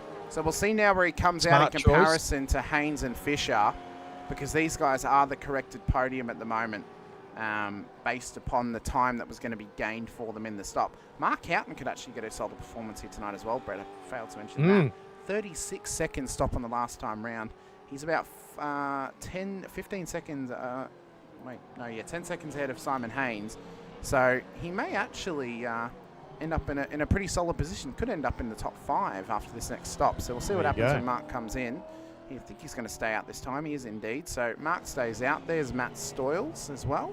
He's going to opt to come into pit lane. And there's Hainsey. So this will be a slightly longer stop for Scholes. He's coming out now. It was 18.3 seconds for Matt Scholes. Mark Houghton takes the lead of the race. There's Matty Scholes. There's Simon Haynes and Damon Fisher. And with 21 laps to go, the chase down begins. It's getting spicy in Mexico. We've got a bit of the TL Tabasco sauce, just, you know, sprinkling it on the field at the moment. And things are going to heat up. I've got a feeling in me loins. Well, I have a feeling as well that the loins, it's almost like a pulsating feeling, Brett, that something is coming possibly as well out of this battle. Right. It's a muscle spasm. I'm glad Brett, that's you what it is. clarified that. It's a muscle spasm. Wow. 21 laps to go. The chase down is on for Simon Haynes and Damon Fisher to chase down Matt Scholes. Now, corrected order, Haynes is P2, Scholes is P1. If they finish how they are, they will be the top 2 in the championship heading into Styria next week for the Red Bull Ring when we head out to Austria. It's a wild storyline to end out our championship this season with as many winners as we had last season in the first 6 rounds. We've only had one double-up winner in Steve Grumley. Tonight, Matt Scholes looks to become the second to get his second win of the season here at Mexico City. 20 laps to go. Anything can happen in the dying embers of this one here at Autodromo Hermanos Rodriguez. We're going to take a quick ad break to give a big thanks to our title sponsors, Racekraft Simulations. Scholes takes the lead. Haynes P2, Fisher P3. What can happen in the final 20? Don't go anywhere. We'll be back very shortly after these quick messages from Racecraft.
Welcome back into the Racecraft Simulations V8 Veterans action for Split 2 here of Round 8 of Season 25. Hamish Munro here with you alongside good old Brett Fisher alongside me here this evening as well. We are on lap 35 of 52.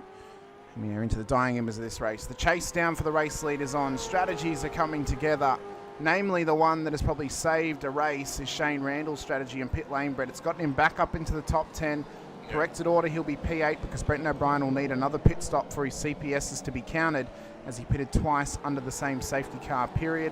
Bruce Tannick is back up to P7 as well. Great comeback drive for him. That there. Slide. Yeah, that was one of the Vigors. I think it might have been Chad. It was Chad back there. Andrew Hoffman, I think, was involved. He's now dropping a couple of spots too. That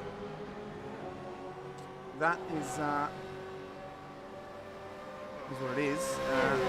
Slip was moved over to this chat now, so yeah, that's it's not on. That's not on. You've already been timed out on one channel. I'm sure that the Vets channel will be happy to time you out as well. Just you know, right. certain words and things like that. Let's just keep it all fun and games and things like that. It's not about protected species. This is a game, and you are calling someone that word over a game. So grow up, and you know, if you don't want to not comment that, then you're more than welcome to not watch. I do not care about getting the view if you're going to talk like that in the chat. That's just me, but yeah, it's not on. So at this stage of the race, lap 36 of 52, Matt Scholes is our race leader. Simon Haynes is 6.7 seconds off of the race lead. Damon Fisher is starting to put some pressure on him as well. Before we went to the break, Damon was 2 seconds down, so he's closed that gap over only a very short period of time. So that's interesting there. I wonder whether Simon has got any fuel issues or whether Damon is just that much faster. So that's interesting. And here he goes, have a look at a pass.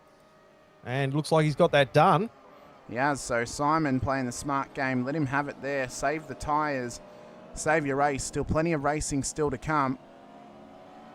And now Hainsey will be on the attack more so than the defence. So we'll see how this plays out. But the more these guys battle, that will now suit Matt Scholes better. Hainsey may also be playing the smart strategy of let Fisher pass. Don't battle him too hard. Let him drag you up to Matt Scholes. They're all running great pace. So I don't see a reason as to why he couldn't use that to his advantage. Yeah, no, fair call. I'll keep an eye on the times. I mean, look, both Damon, Matthew Scholes got the fastest lap of the race so far of the 30.646. Damon's got a 39.91 and Simon Haynes got a 39.18.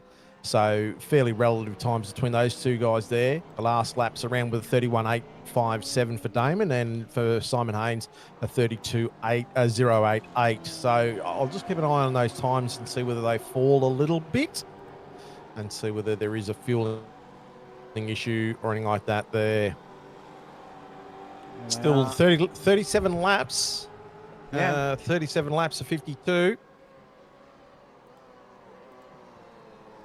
They're all battling away well. Matt Monday, Ron Allen here in towards the stadium section. Good move there from Matty. Up 12 positions tonight into P10. He had a great drive earlier in the season. Saw him nominated for driver of the day. Didn't take home the chocolates though in that one. Could be an opportunity for another nomination here tonight. Yeah, 12 as well. up. Yeah, he's done well. Just in front of him, Brenton O'Brien up 26 spots. He does need another stop though, so he will drop down the order when he does come in again. Cool. Shane Randall You're has all now over that stuff displaced on him. So Shane Randall has now displaced him, which is good to see. How about Darren Crosby? He's up 12 spots. He's done well. His strategy was quite good tonight for that to work, so he's done very, very well. And then as we've been talking about, Simon Haynes up 10 spots. So that's a pretty good effort, and Matthew Scholes up 6 spots. So that's some pretty good efforts there. Mark Houghton further down the list, 13th. He's up 12 spots at the moment. Michael Quain, 13. Jeremy Bush, 16. You just tell me whether they're out of sync or not. Matty Scholes. Mr. Bush is in the correct order. Blanchard last put it on lap 10, but he has taken his CPSs, so he will... so he's in guys there. are going to start to drop a little bit here. Everyone has done 2 stops. Tony Chapman's now in for his second, actually. Yeah, the only one that's really offset and out of position is Brenton O'Brien, who will need another one to get his CPSs counted, because he pitted on 6 and 7, which was under the same safety car period, and there is a rule against pitting up Yeah, the same right. safety Yeah, car for your CPSs. So Matt Scholes leads the way. 8 seconds is the gap. There is the battle for P2 between Damon Fisher and Simon Haynes. Tony Chapman lap trapping will let these guys go, but Hainesy is right on the back of the fish. He's tucked up underneath the shark, as we say. So yeah, you might be right there. He's probably just Well, maybe unfortunately, if he was needing a bit of fuel saving, that might be what he's done too. Is he's actually let Damon past, and as you said, just by putting him in front, he's going to save just that little bit of fuel. Maybe, I don't know. That's a possible strat that he's using. So we'll see further down the track. We'll see indeed.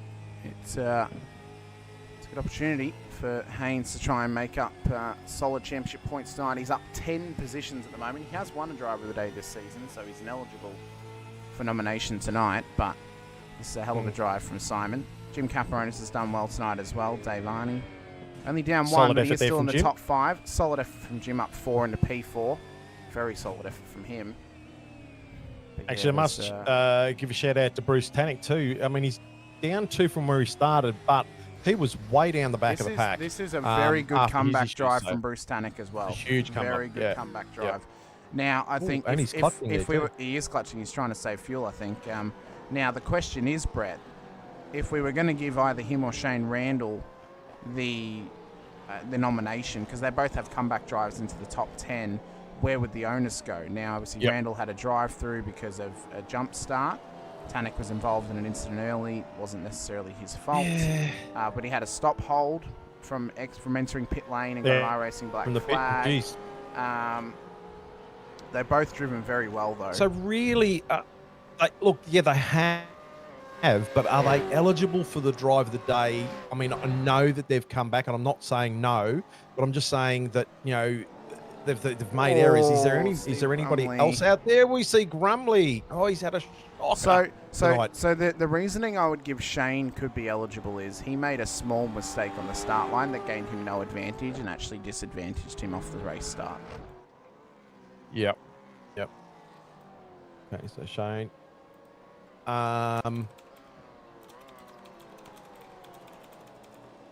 Just trying to think who else we can put up there. Well, as you said, Simon Haynes has won a DOD. You know, Damon's won one.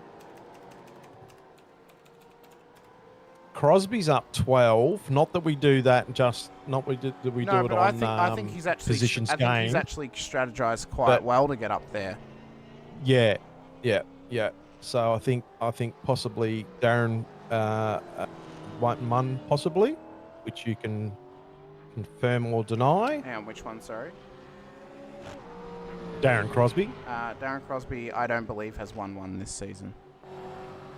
Okay. I can tell you from previous weeks, at least, or at least earlier in the season, because we have been keeping track of it to know who we can and can't nominate. I haven't updated last week's one of it. I should have. I forgot. So, actually, who won at Belle Isle? Did Matt win at Belle Isle, or was it Michael Jones we gave it to? I think it might have been Michael. Hang on a second. Because he had the top 5. But it's currently ineligible is Alex Kiddis, Trent Allen, Simon Hedeshey, Craig Friend, Simon Haynes, and then whoever's won the last 3 weeks as well are ineligible. Oh, is that how far we haven't updated? Yeah. Wow. Yeah, that's how far. Jim Caparonis has currently got Dave Arney all over the back of him. Yeah, I don't know which one. Might have been me or you, who knows. So Dave Arney's breathing down the neck of Jim Caparonis. Simon Haynes is breathing down the neck of Damon Fisher too. So we've got 2 heating up battles here inside of the top 5 for some wonderful honours at this point of the race. They've all pitted on the same lap, lap 29. They anticipated a safety car. It never came to be. So their hand was forced to try and take the same strategy with them throughout the rest of the race. O'Brien has just managed to stay ahead of Matt Monday there for a moment. He's battling away. Andrew Hoffman, with the corrected order, he'll actually be inside the top 10. Hoffy could be a shout for a nomination, maybe. He's had a pretty tidy race, although he did make contact earlier with one of the Vigors off a mistake, so maybe not. Chris Blanchard, up 7, is doing a great effort tonight. Jeremy Bush is doing a good job in the midfield too. So yeah, I was just thinking Jeremy Bush has been a bit of a silent assassin. Yep, I think we can maybe give a nom to Jeremy. I've remembered who won it last week. It was Pete Baxter who won it last week, so that's one that we I do know. Yep.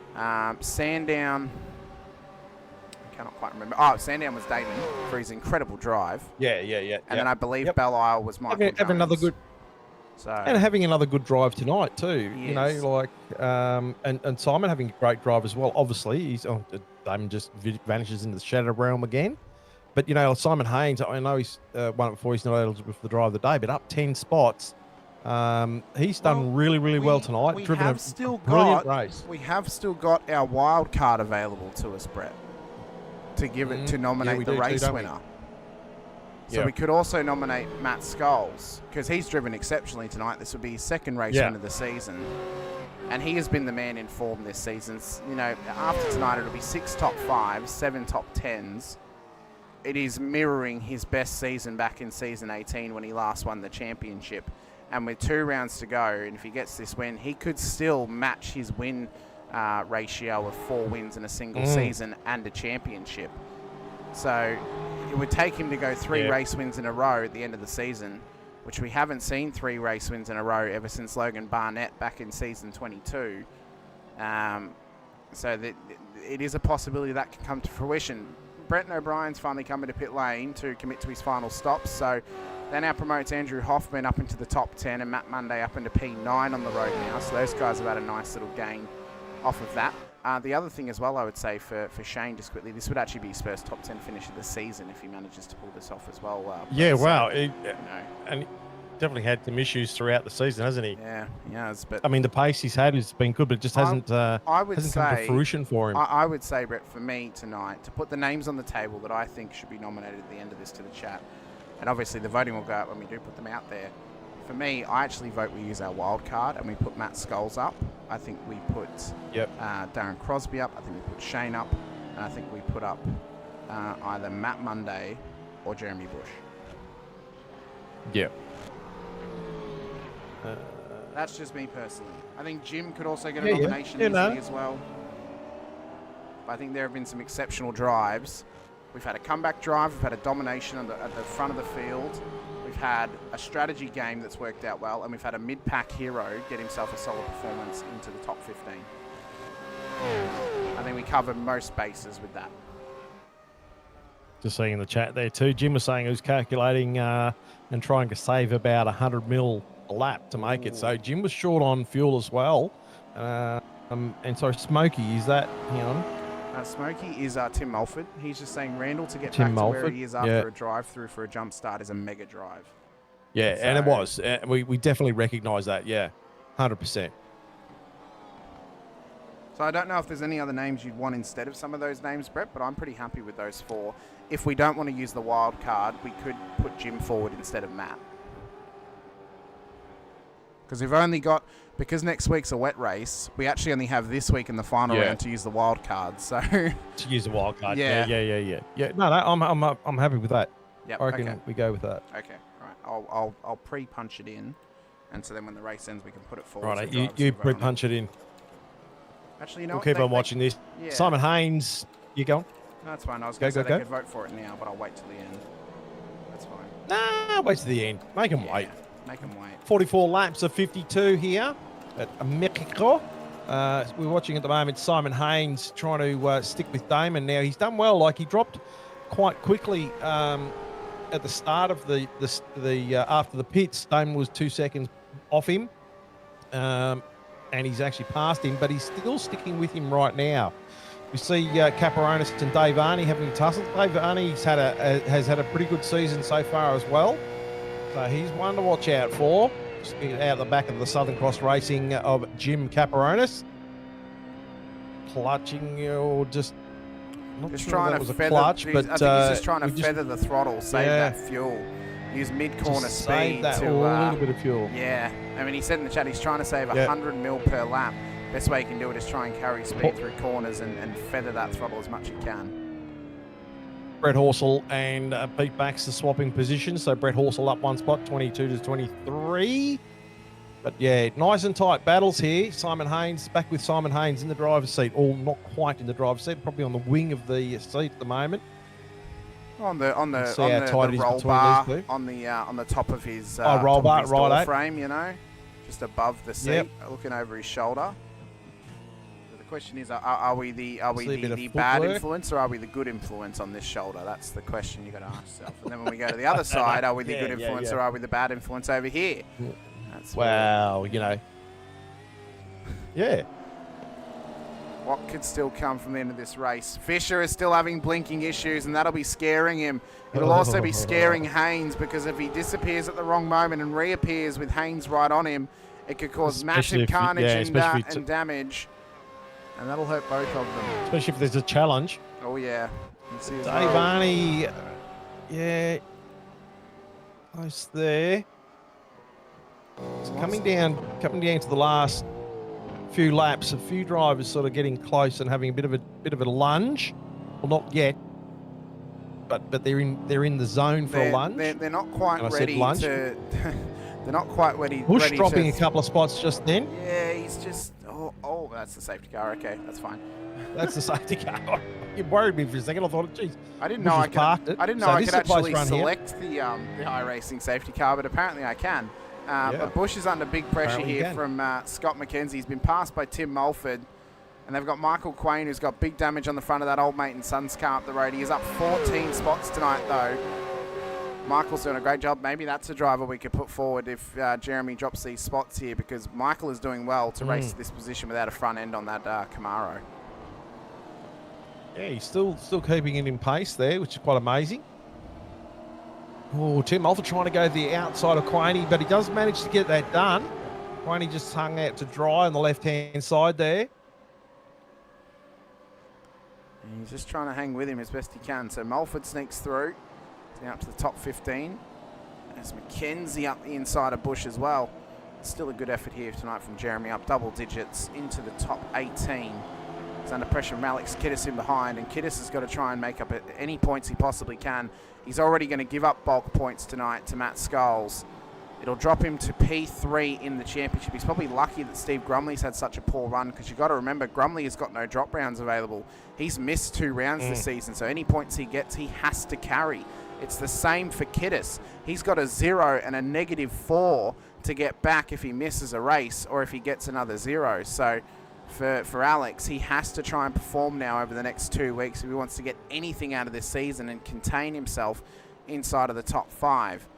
If he wants to get the split one, the lifetime. Oh, sorry, go ahead. Sorry, Kiddis is just, he's jammed himself in a corner now. Now he's forced himself to perform. Otherwise, he's going to, you know, like we talked about before, he's the rest of this season, he's going to slide very quickly. I suppose the beauty for him is if he wants to get to split 1, if we do only go to 3 splits, he'll likely be one of the extra drivers that would go up to split 1. So he may get away with the unfortunate circumstances that have plagued him in the last third of the season, or the middle third of the season.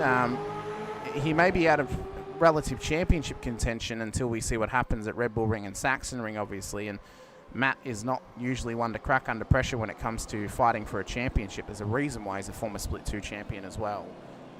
So it's, you know, the pressure's on Matt, but there's also pressure on Alex to perform as well. And for Simon Haynes, who is wanting to live up to the words of John Van Ray, the onus that he put onto him a few seasons ago when he came to Split 2. Watch out for Simon, the kid. He's going to be a future champion. He's in contention for it this season, but for Simon to win the title this season, the one thing he needs to do, Brett, and he needs to do it at the Red Bull Ring, he needs to win a race. He has to win next week. Yep. He has to beat Scholes. If he loses to Scholes, it's only going to put more pressure on him, and it will force him to try and perform at the Saxon Ring. Oh, a little bit of a wiggle through turn 4. But yeah, if you're Hainsey, Red Bull Ring, race win, wet conditions, that is the best possible thing he could have happen for him next week. And then go into the Saxon Ring and try and win a second. I don't want to let too much out of the bag, but Simon not real keen about the wet. Yeah. So that'll be interesting. But anyway, I mean, he's got a week to practice and get himself going. Now, Jim Caparonis just said, how are we going on time? So Damon's last lap around was a 31.4. Simon Haynes was a 31.2. Jim Caparonis a 31.8. Dave Arney a 31.8.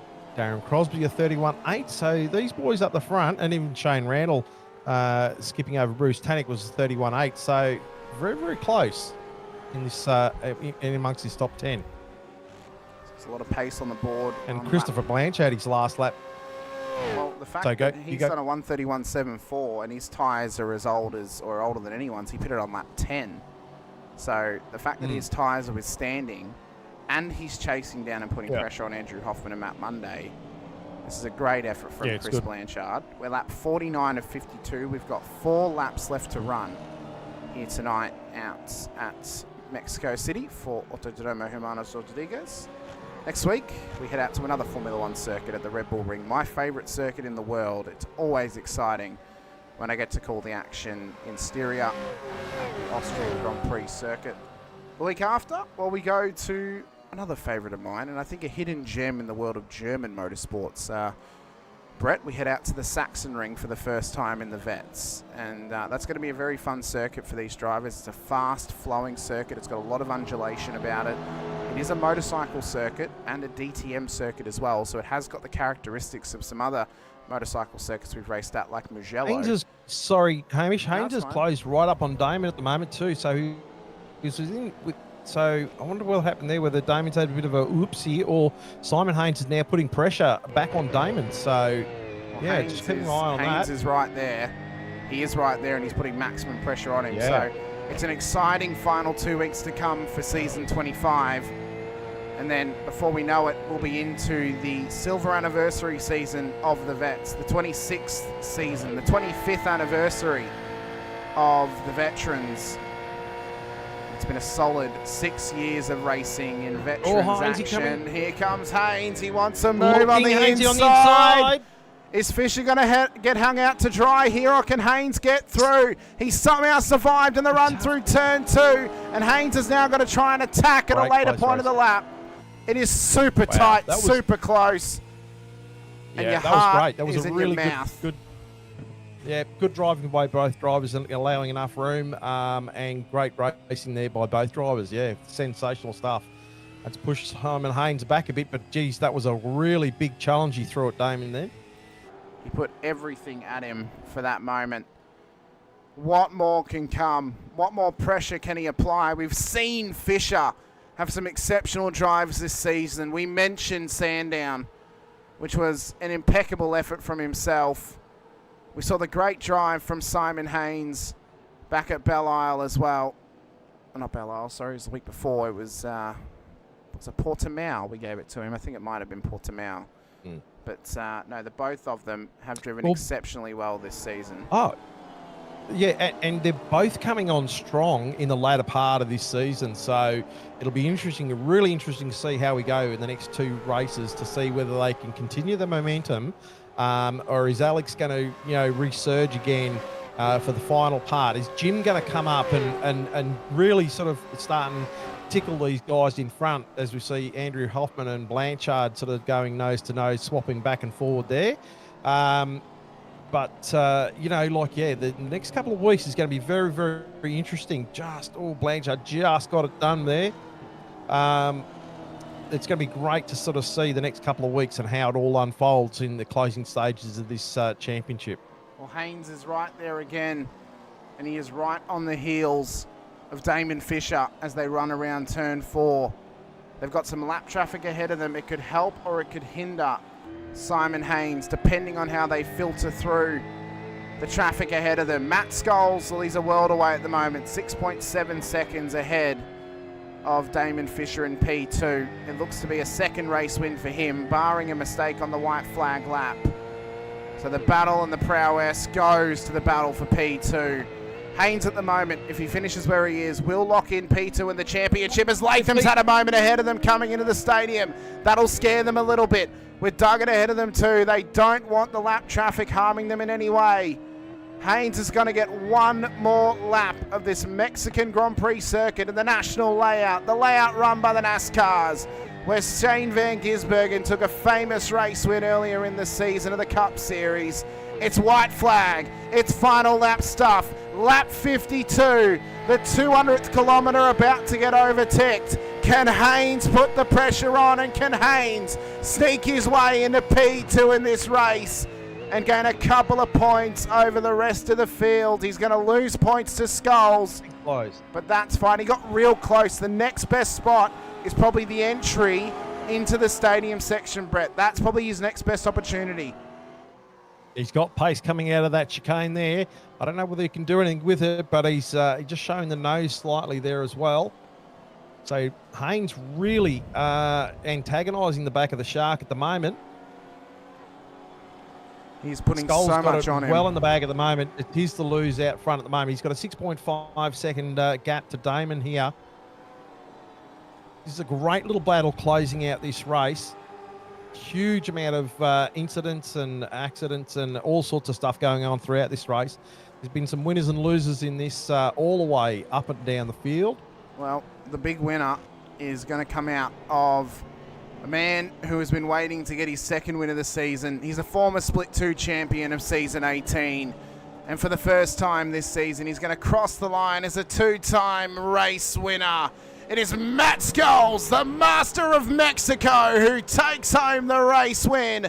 Damon Fisher is just going to etch out Simon Haynes to P2 as Haynes comes home P3. Caparonis in the top 4, Arnie in the top 5. Darren Crosby, strategy masterclass for himself to get up to P6, up 12 positions for M1 in a fantastic effort. A fantastic as well recovery drive from Bruce Tannock. Shane Randall, recovery drive as well, and a fantastic race for him. Monday and Blanchard will make up the top 10. What a race though, Brett. What a race it was. Oh. And what a run to the Mexico end. has put it on big time here. It's been a great race for some, as I said before, and not for others. I think I clearly won another 10 cents. Just all of a sudden channeled a Kiwi then. But yeah, great finish for some of these drivers. As you see, Jeremy Bush going through the last couple of turns here. He's had another good one. The question is, so Bush has dropped back to P20. Do we still give him the nom, or do we maybe give it to Blanchard in P10? What do we reckon? Let me have a look.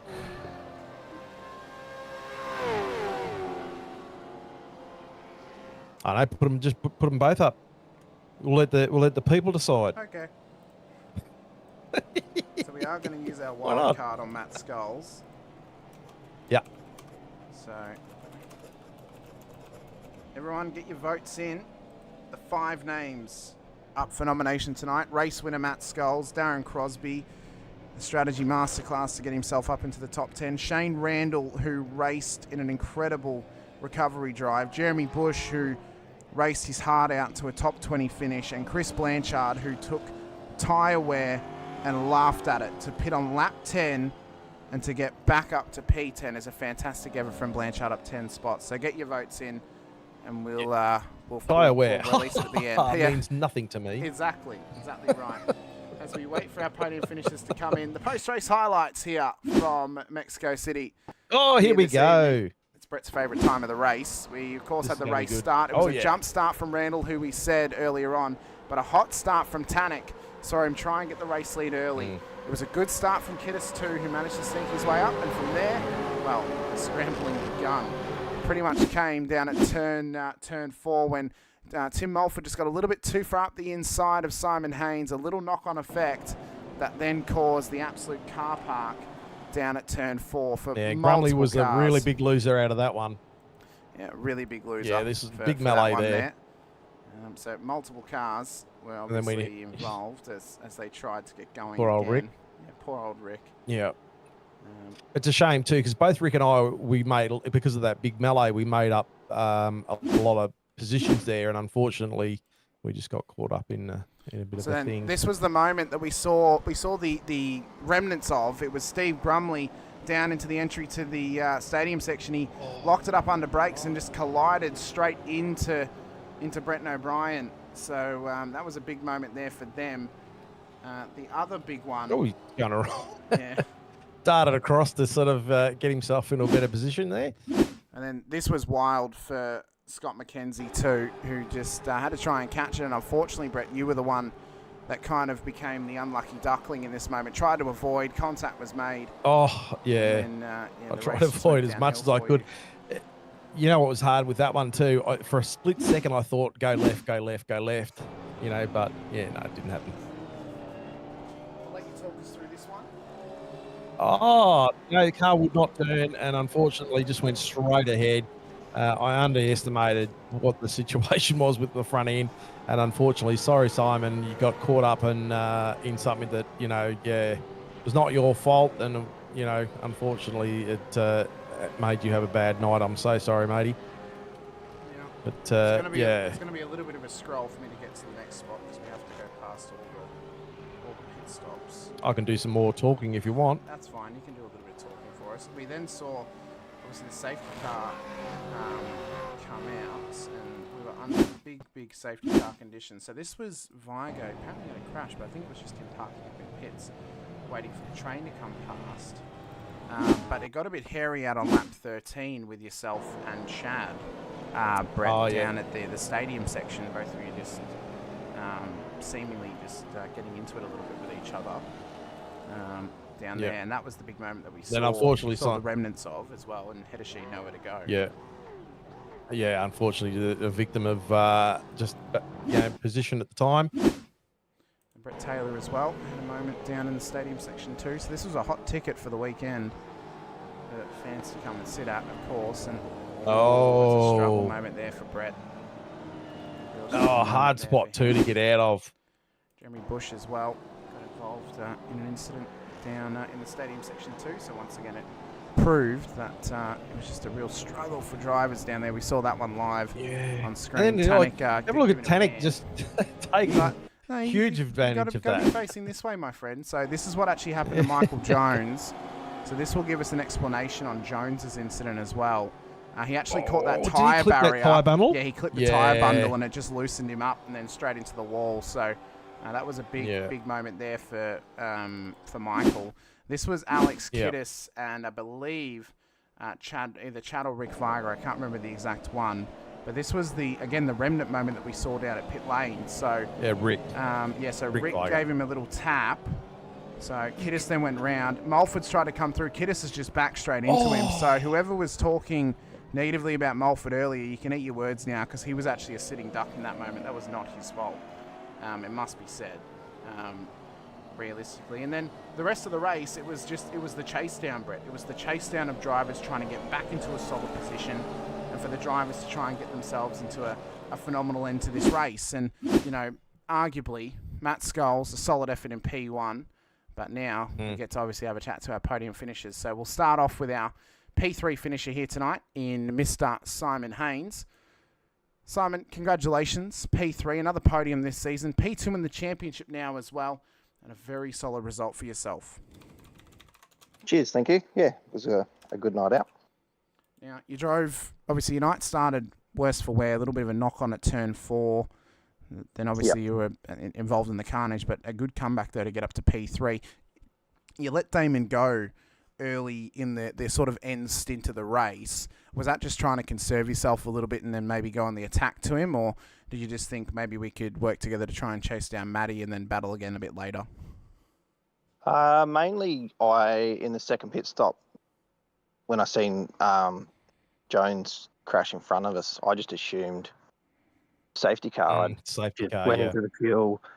I actually dropped my fuel load by a few litres, and then I think it was going to be a 24-litre second stop, and I ended up 16 litres or something.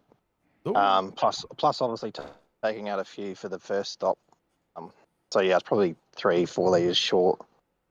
So yeah, just sort of needed Damo to keep in front, just to keep the fuel numbers right and happy. And I knew Damo's got good pace, and we've done a lot of laps together from back in the Quantum days and that. So it's always good to drive around someone that you know, and yeah, just worked with him and had a bit of fun at the end. It was quite enjoyable.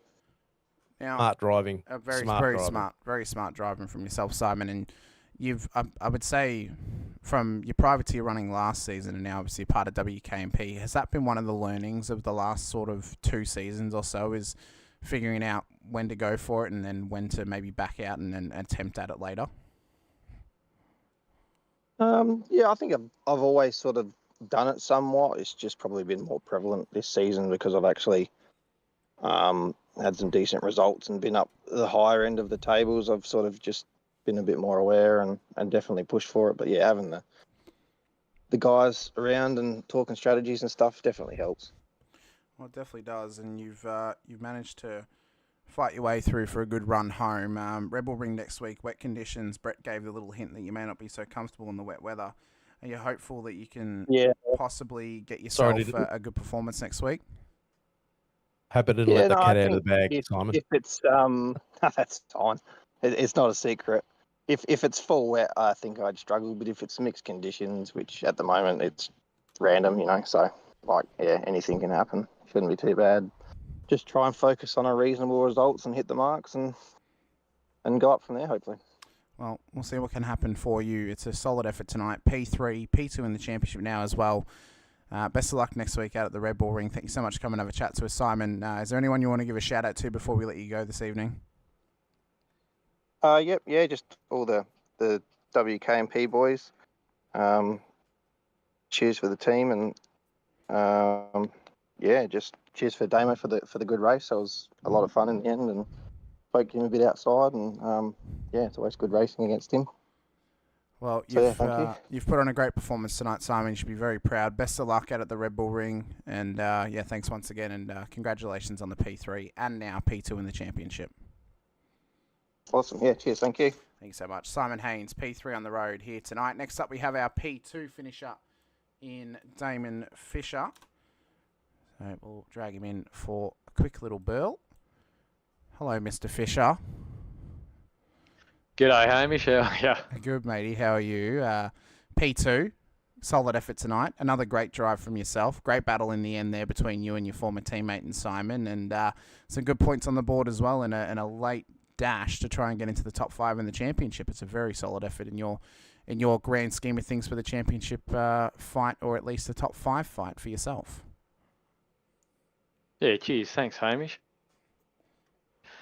Simon really surprised me there tonight. Like I knew he was back in the field there a little bit, and then next minute he's on my arse. So and then of course, obviously, Matty Skulls. After that second pit stop, he was just way out in front, and I on my first pit stop I was actually conscious of how much fuel I wanted to put in the car, but I was also concerned about the coming out in too much traffic, and I didn't want to end up back in the field because I knew my only chance was to actually get out in front and try and push and create a bit of a gap. So on my second pit stop, obviously I wasn't going to be that far away from Matt, but Matt obviously, he nailed the the pit strategy tonight. That's for sure. Now, and I think the thing you didn't realise, Damon, is that sorry, mate. No, right. The thing you didn't realise that's how much fuel Simon did put on, so that's why he gained so much on you, because his second stop would have been so much shorter, and that's what brought him up the field. Yeah, and like I said, I probably did not. Obviously didn't put enough fuel in it, but I knew my split, like the amount of fuel I needed for each stop, if I wanted to do it evenly, and I just thought, well, I'll just put a little bit more in than what I need. But obviously it wasn't. Was the wrong call, but luckily I still ended up in second spot. So yeah, I wouldn't beat yourself up too much. Yeah, you finish yourself in second spot. So your last couple of races, you've had great momentum. So what are you thinking about the rest of the season? The next couple of races, you're going to be able to continue to carry that momentum. Well, I sort of feel comfortable in the wet, so I think if I can get the feel of the car right in those conditions, I'm hopefully I can have a couple of good finishes towards the end of the season. I don't know whether I'll make it I obviously won't win it, win the championship, but maybe I can sort of get up there in a few points and stuff like that, and have a good start for next season maybe. Well, it was a solid result for yourself once again tonight, Damon. Solid points on the board. Ironically, Brett, I was going to throw to you before, so that's fine. We're all good on that front. But I don't even know if you noticed that I put not Brett next to the position 2 on the driver info, but I thought we'd just swing that joke in one more time this season. But no, Damon, congratulations. Solid effort once again. P3 on the road. Good points on the board as well. Let me just double check where you now sit in the championship. Well, that's put you up to P7, so that's a good result. You're only 2 away now from the top 5, and another solid result next week at Red Bull could very easily see you up there once again. So congratulations on that front. Is there anyone you want to give a shout out to before we let you go here this evening?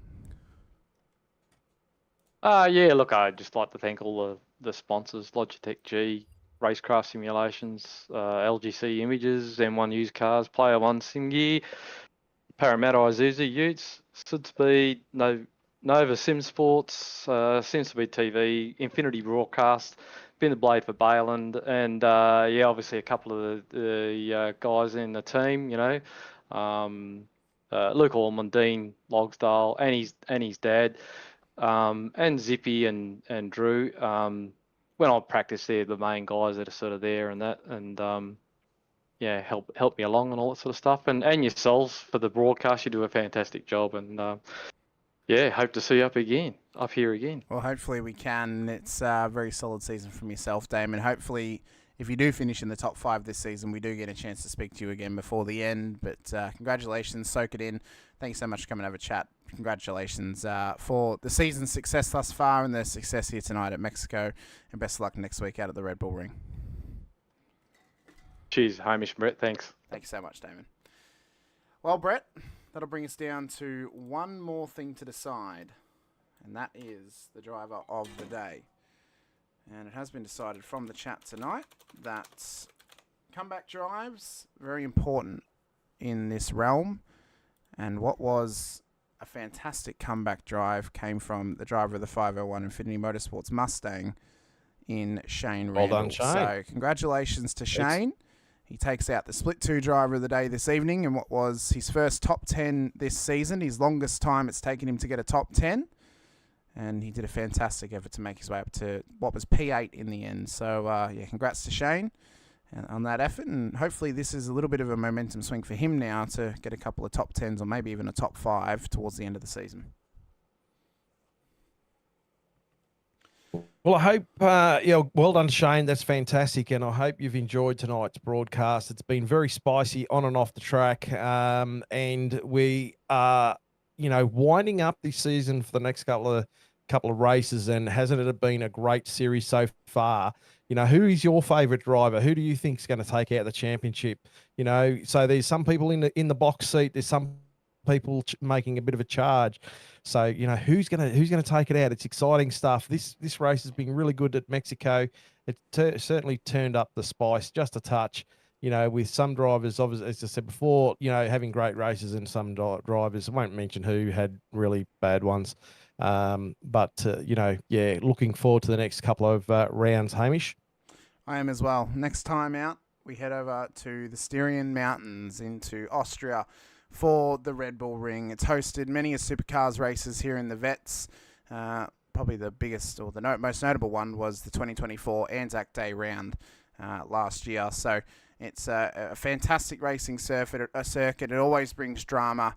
And with it being the second last round of the season, it is going to bring maximum drama to this championship, I have no doubts.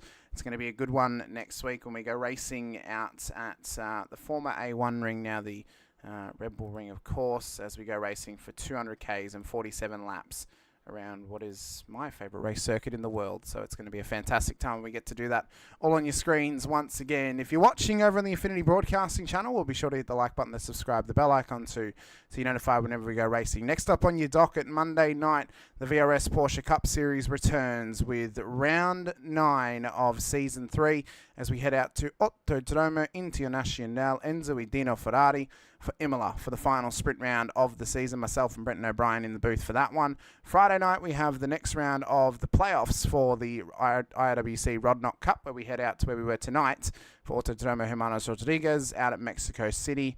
Saturday evening, you're going to get a 2-for-1 special next week, 7:30 or just before 7:30 p.m. We will tune in live from the Pro Series finale weekend at Bathurst for the Porsche Cup support race that evening.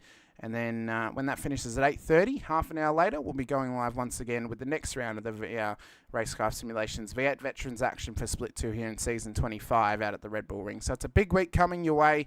A lot of races to come your way as well over in Infinity Broadcasting. And be sure as well, if you're watching on the Vets channel, help support the league, help support the series. Hit the like button and subscribe to the bell icon too, so you're notified whenever we go racing with the Split 2, Split 3 and Split 4 action. This weekend, you can catch all 4 splits on this channel due to a couple of issues they had over in SimSpeed. But go support SimSpeed, subscribe to them as well. You'll be able to see all the action from Split 1 live on Thursday nights, 8:30 p.m. Australian Eastern Daylight Savings Time. And you'll be able to see as well all of the Pro Series stuff this upcoming weekend. So that's going to be a fun time out there for a lot of drivers who participate in this series, but who also participate in supercars and in GT racing as well. I've been Hamish Munro alongside Brett Fisher here this evening for round 8 of season 25 of the Racecraft Simulations V8 Veterans for the Split 2 action. Big shout out to all of our series sponsors, the title sponsors for Racecraft Simulation, Logitech G, Parramatta Isuzu Ute, Player One Sim Gear, Nova Sim Sports, Südspeed Gloves, LGC Images, and M1 Used Cars are bringing us the Driver of the Day award. This evening it went the way of Shane Randall. Next time out it could go to you. We'll see you out of the Red Bull Ring though when there's a sprinkling of water bound to be on. It's going to be a fun time then. But until then, thank you so much for watching. Stay safe, drive hard, and as always, bye for now. With lines screaming, tires bleeding, virtual cubes, the motor's breathing, engine thunder from down under, piston fire, turn asunder, put your name in lights. Oh, with the vets tonight, it's a 1,000 decibel supercar fight. Burn this track to the ground with V8 sound. Oh, you're so steel, but the racing's real. Pedal down every pass you feel. Step right up and place your bets. This is us, the V8 vets. Put your name in lights. Put your name in lights with the vets tonight. It's a 1,000 decibel supercar fight. Burn this track to the ground with V8 sound. Put your name in lights.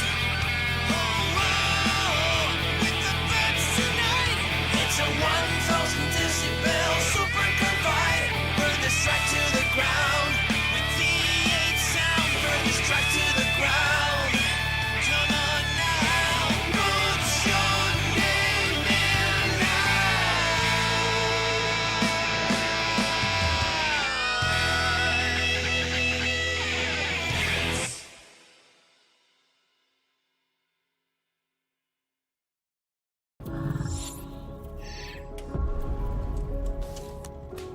The Racing Series is a new milestone in Logitech G. All the great old wheels, the G29, the G920, the G923, they all have their own unique way of connecting to each other, but there's no room for expansion with those products.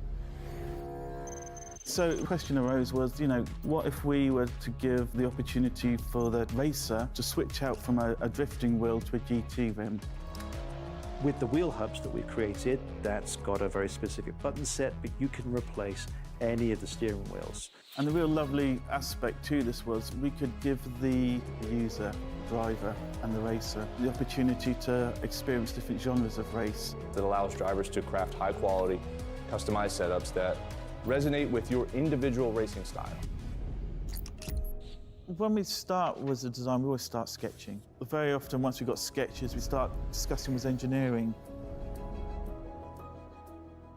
We had 3 rounds of engineering testing or user testing where we invited in users from sim racing, and every single round of feedback we refine, the product based on what they tell us.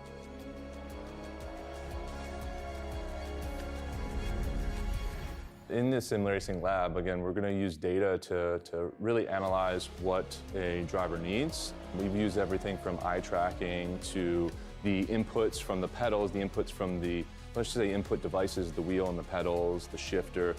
We're taking that and we're compiling it so that we can build different products based on those individuals' needs for all consumers and all drivers. I don't know of anyone else in the industry that's actually doing this kind of research into their products to see how their products are affecting performance of their users. We've built the product to make sure that it's as reliable as possible. So the innovations in engineering that I'd say we're most proud of is the sequential handbrake and shifter toolless changeover. This is now a patented system, so it's really easy for the user to just switch between modes. If you give people the tools to do what they want, they will. They will just go off and have fun.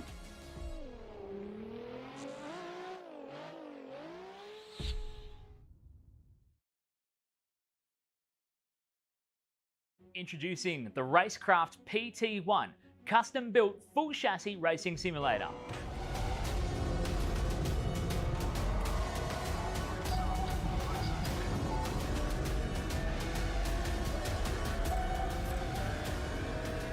The design project, codenamed The Cage, an 80/40 extrusion chassis sitting on top of a Sigma Integrale DK2 Plus 4-point full motion actuator system. No compromises in the cockpit of the PT1 simulator. To maximize the experience, we start with the 49-inch ultra-wide monitor for the greatest field of view in a small footprint of the simulator, down to the SimuCube wheelbase that's tucked up and behind the monitors with SimCore extensions to get things out of the driving area. Everything is connected to a Cube Controls GTX steering wheel with the built-in dash and all the extra button functions available at your fingertips. Driving through the Raceworks S1 pedals, the potentiometer throttle and the 2 hydraulic pedals for brake and clutch ensures you maximize the feel underfoot, and seating yourself into an OMP HTER bucket racing seat with OMP belts connected to a G-belt tensioner to provide that extra feeling and the heightened experience while you're driving. Additional interfaces and accessories in the PT1, we have twin butt kickers, one on either side of the OMP seat, as well as a Jinx sequential shifter, the SimPush Race Logic timer to the left-hand side, a Racecraft built-in WinSim kit with Philips Hue lighting and a built-in soundbar, plus the OMP side net to finish off the experience in the PT1. The Racecraft PT1, build number 1, the ultimate in sim racing experience, combining the best products in the market with the passionate, no compromise approach that goes beyond racing simulation.